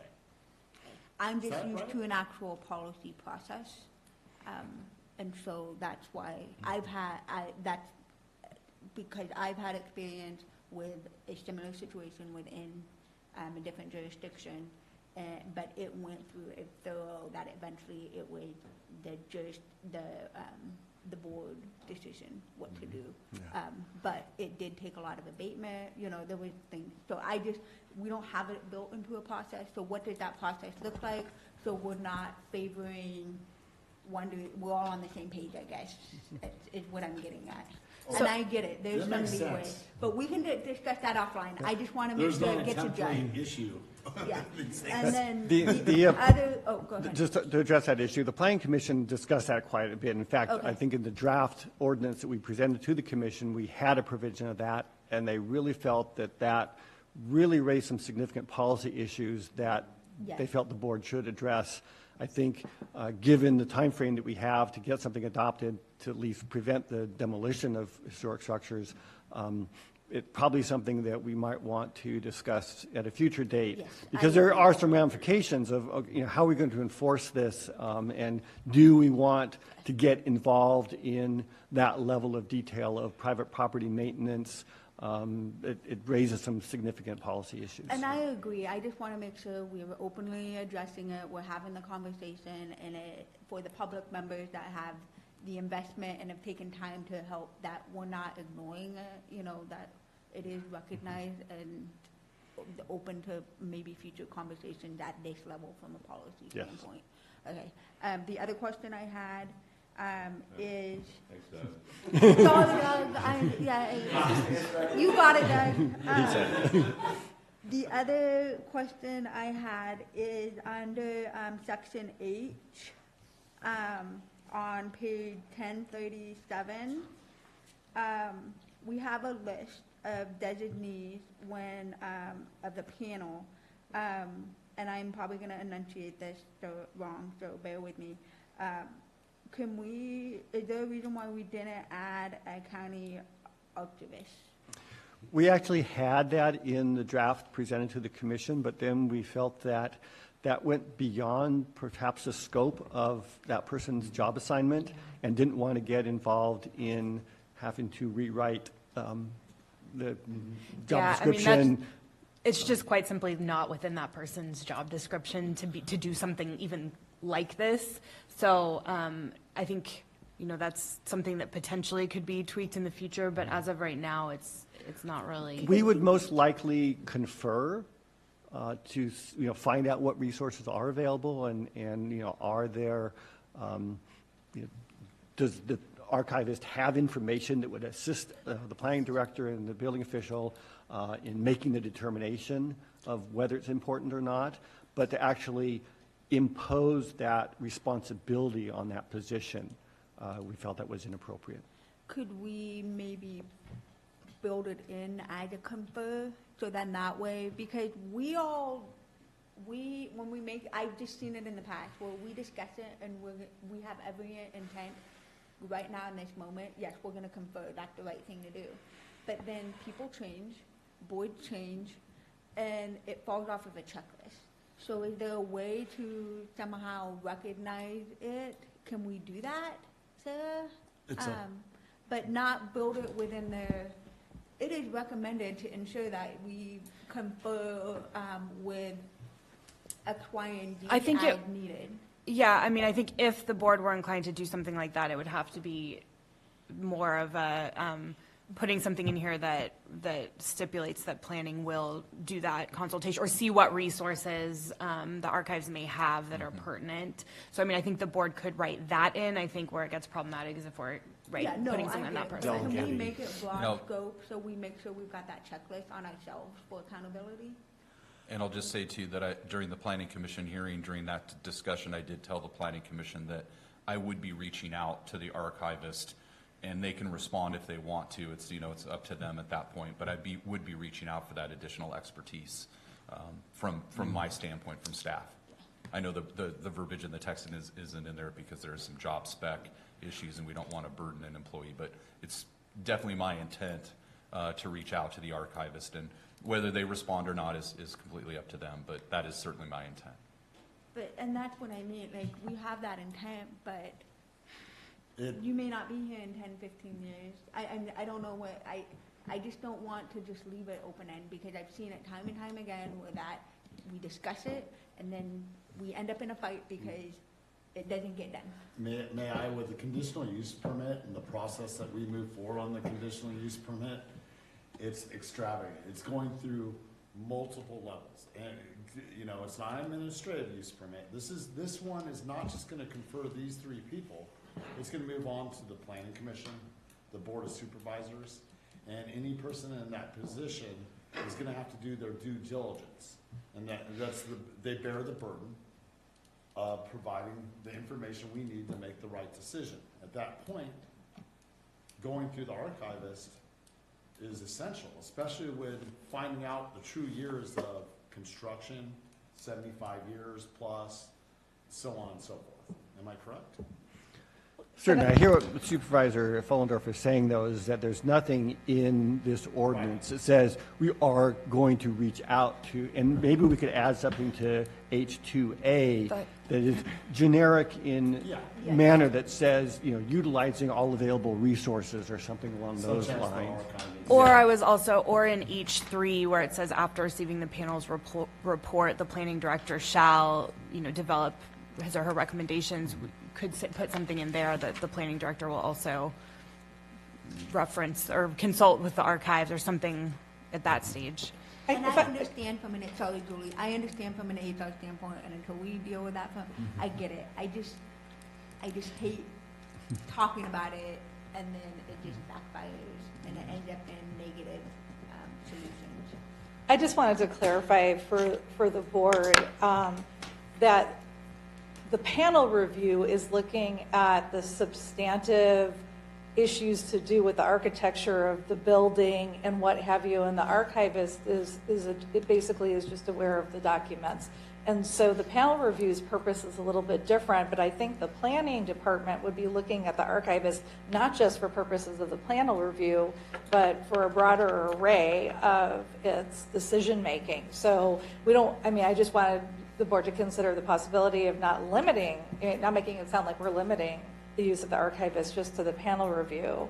So I just wanted to clarify that it's a little bit different. The archivist's range of expertise is a little bit separate from what the panel review is looking at. And I think the planning department already uses the archivist to the extent it needs to find documents related to structures, so that they can then apply analysis to what's the content of those documents. So I just wanted to clarify. Yeah, I'm the wondering role if there. maybe, and That's Peter, why you I can- want the expertise, is because they have that. But yeah, so I'm wondering if maybe, Peter, if it makes sense, up in C1, where it says that the planning director is responsible for determining whether the building or structure falls within, the ambit of this ordinance, that would be the place where it would make sense to use a ton of different tools, one of which could definitely be. And it's really inherent in the process. Any Yeah. time that we do any kind of CEQA analysis, we look at a broad range of resources, state agencies, local experts, federal agencies. So I hear what you're saying. I don't think it needs to be written into the code. I think it's inherent in the process that we do with any kind of project. We're generalists. We're not experts on anything, typically. And so we're looking at getting that expert information from a variety of sources. And I think we start micromanaging the process that the planning department goes through when we have to put everything and who we contact in, because there may be some other resource that we're unaware of that, or at least, not unaware of it, that we aren't discussing right now that would help us in making these determinations. So I hear what you're saying. I don't think it's necessary, but we're welcome to put something in if the board feels that's. I agree with you, something to the point of due diligence. And I mean, I'm not opposed to the C1 idea because that's the proper place for it. I mean, but it's part of the process. Like you said, CEQA, an e-CEQA process, which the CUP absolutely entails and everything, and you doing your due diligence, or whoever's here in the future, hopefully we would hire someone that did their due diligence moving forward with all the aspects of getting the information needed to make the determination. I'm not against it. Can we just add it broadly, please? Well, yes, but my only concern, and I think Peter kind of alluded to this, is that if we put that in C1, we don't want it to be to the exclusion of all the other unnamed, specifically named resources. So I think the difficulty is going to be figuring out a way to specifically say you have to consult this resource without then listing all of the other ones that they would. So I mean, I guess if the board wanted to, we could in theory draft something in that said that under C1 that the planning director will consult, or resources to consult include but should not be limited to. It's a little weird to call one out and not say the others, but I mean if the board wanted to, that's certainly your prerogative. Well, I think also as we go through all of this, sorry Ben, but I mean we are getting to where those jobs are important. I know that job is going to start to change as we continue to go into another 50 years about history, another 100 years about history, and having them part of this eventually, it would be nice to recognize it. I think there's a lot of stuff that the county actually doesn't have that's out there. And I think that they have an expertise that is important to this, but I mean, it's not going to be a hill I'm going to die on, so whatever, but I just think we need to reevaluate other county positions and being part of this because of the historic standing. If we're going to make the historic a priority, then we need to make sure that we're adding all of these titles and the expertise as part of it. I mean, I don't know, to make sure there's an overlap. Using all available resources. So I have some proposed language that you can then decide whether you want to add or not. Such as at the end of C1, add comma consulting C1 top of page 1036, add at the end of that, comma, consulting appropriate resources, including but not limited to the county archivist.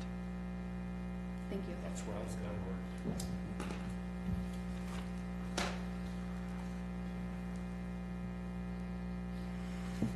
Amanda, Yeah, no, thank you. good job. I'm rereading it. to make sure it's okay. I'm just surprised it not, I'm just surprised it wasn't within the scope of job. I do have one comment. I don't know, I don't want to say anything about the Historical Society, and I'm sure they're dealing with them, they do a very good job.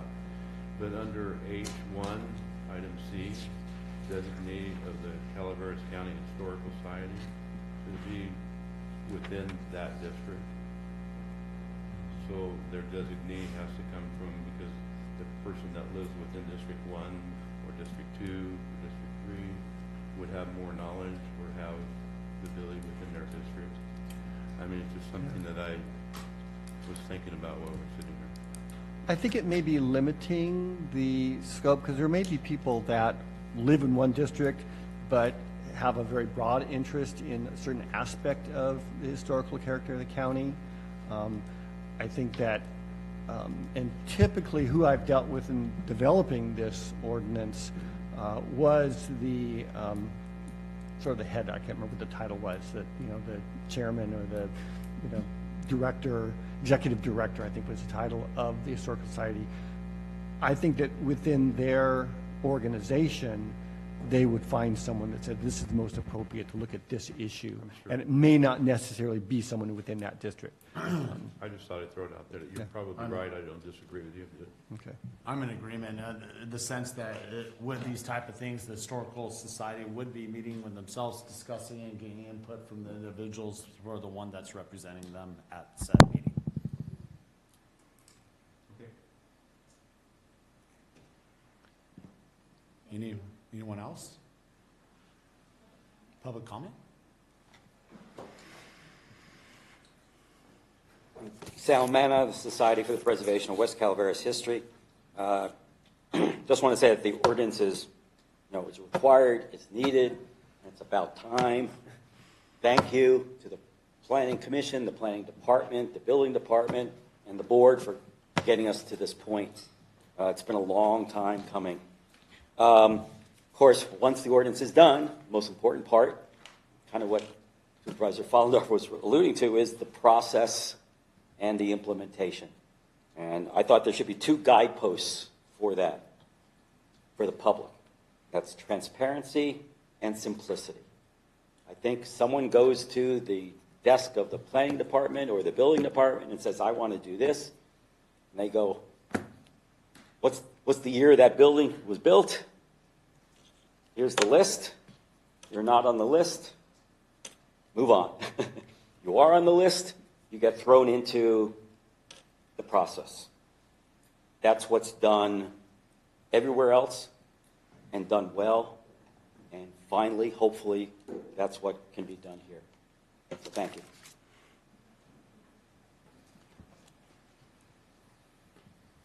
Julia Costello, McCollum Hill.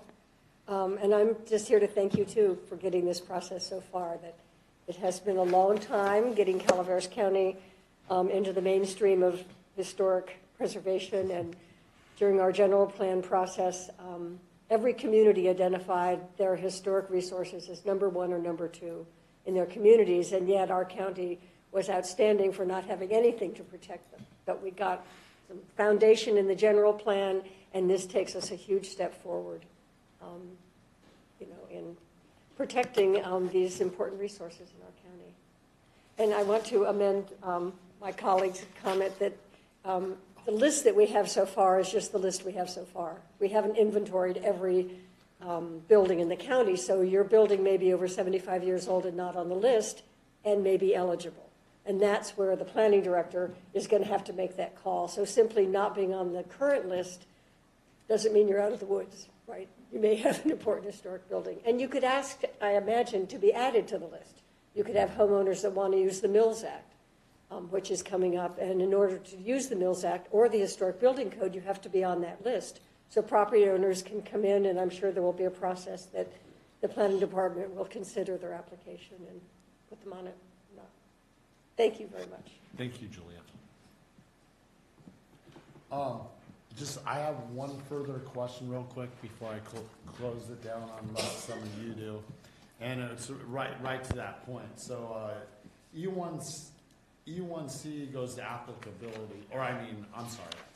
Let me get back down to it.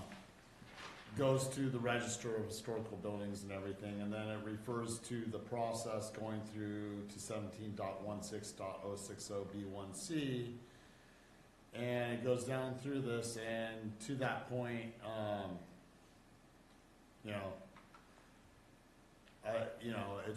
this is gonna have to be determination and moving forward, but there are definitely buildings over 75 years old that may not be worth the historical significance. But there's others that are. So as we move forward, we want to be careful of who we impose these type of things on and everything. And I just want to say to everyone, just use your best judgment, and let's not push too hard on things that aren't hills we want to die on. When it comes to imposing that onto other people and the costs that are incurred. That's all I have to say. Does any other supervisor have anything to say on this prior to me closing the public hearing? All right, I'll close the public hearing, and I'll consider a amended with everything we discussed motion. Move. Second. We have a first and a second, Ms. Follendorf and Ms. Andal. Do we do roll call on this one? I did close the public hearing, right? Okay. Okay, so. And just so we can clarify, I have 4 amendments, corrections to the ordinance. They're in B1C, the sort of technical change of and in Roman 5. We're changing is to as in F1. We're changing or to of in E1. And we're adding the additional language regarding the county archivist in C1. Thank you. Correct. Perfect. Thank you, Peter. Welcome. All those in favor? Aye. Aye. Passes on 4-0, 1 recused. Okay. Item 30, resolution, planning, find the project both exempt from CEQA and a later project within the scope of the general plan EIR, and adopt a resolution establishing procedures to implement the Mills Act to encourage voluntary preservation of historic resources. Well, this is a companion measure. Oh. I'll open the public. I don't actually believe this one requires a public hearing. It's a resolution. I'm incorrect. I will not open it. So this is a companion measure to the ordinance that we just adopted. That was the stick, and this is the carrot. Mills Act is a provision that allows for reduced taxes for protected historic resources. And so this is very similar in nature to the Williamson Act, where someone who wants to participate in this can apply, demonstrate that they have a historic resource. The county assessor then would look at that and base it on a separate revenue and taxation code standards for assessment. I have talked to the county assessor about this. She's in agreement with it. And so this is basically allowing someone now to be able to apply for this tax provision that would provide the carrot to protect the resource. Any questions? I was gonna move it, but I really didn't. Wait, I'm gonna leave it to, with that, I'll move to public comment. We got thumbs up over there. I'll bring it back to the board, and there's no public hearing to close, so I won't close it, and I'll entertain a motion. I'll move. So moved by Ms. Follendorf. I will second. A second by Ms. Andal. All those in favor? Aye. Aye. 401, vote of the board. All right. Thank you very much. Thank This you. will I do become have a effective question 30 real days. quick Yes. on item before, item 29. The second reading will be coming back to us. Was that the first reading on that? No, because this is a zoning code amendment, it's a different process. It's a different Because it went process. through the Okay, planning so commission, that- there's no second reading. Okay. Right, so So it'll it just take becomes effect effective 30 days from from today. yeah. Okay.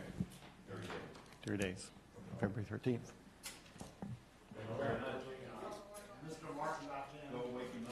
I think I hear him. Thank you.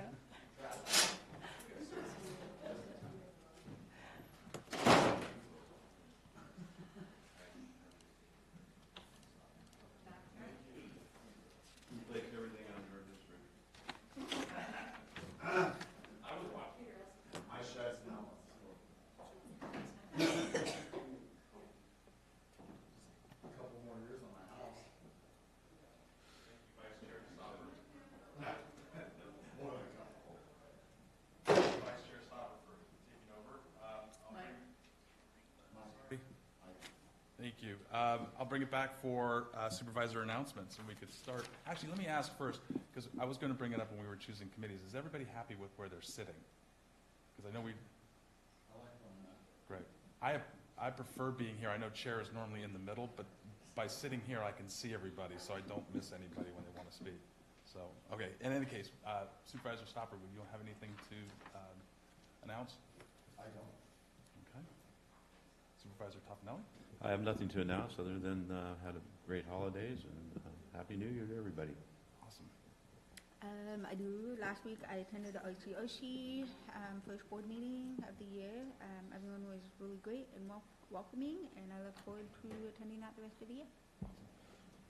Supervisor Randall?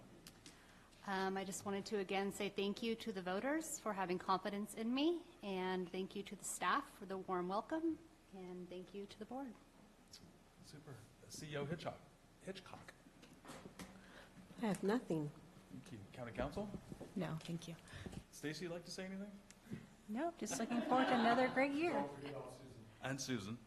Susan, we got wired in, yeah. I would just like to report that with Supervisor Garamendi on December 12th and 13th, I attended the Sierra Nevada Conservancy in Auburn, and that we also, on December 16th, Supervisor Garamendi and I were able to give the proclamations at Foothill Village to 6 centenarians, and it was fantastic. And when somebody talks about their great-great-grandchildren being, I mean, it's just crazy that they're, the longevity of these women, and they were very inspirational. And most of them having had worked in the war effort in the factories. It was incredible. It was a great experience. And I'd lastly like to say I'm just hugely honored to be chair, and thank you very much. There are a lot of very happy Hupperties right now. Unfortunately, some of them are in the ground, but they're with us.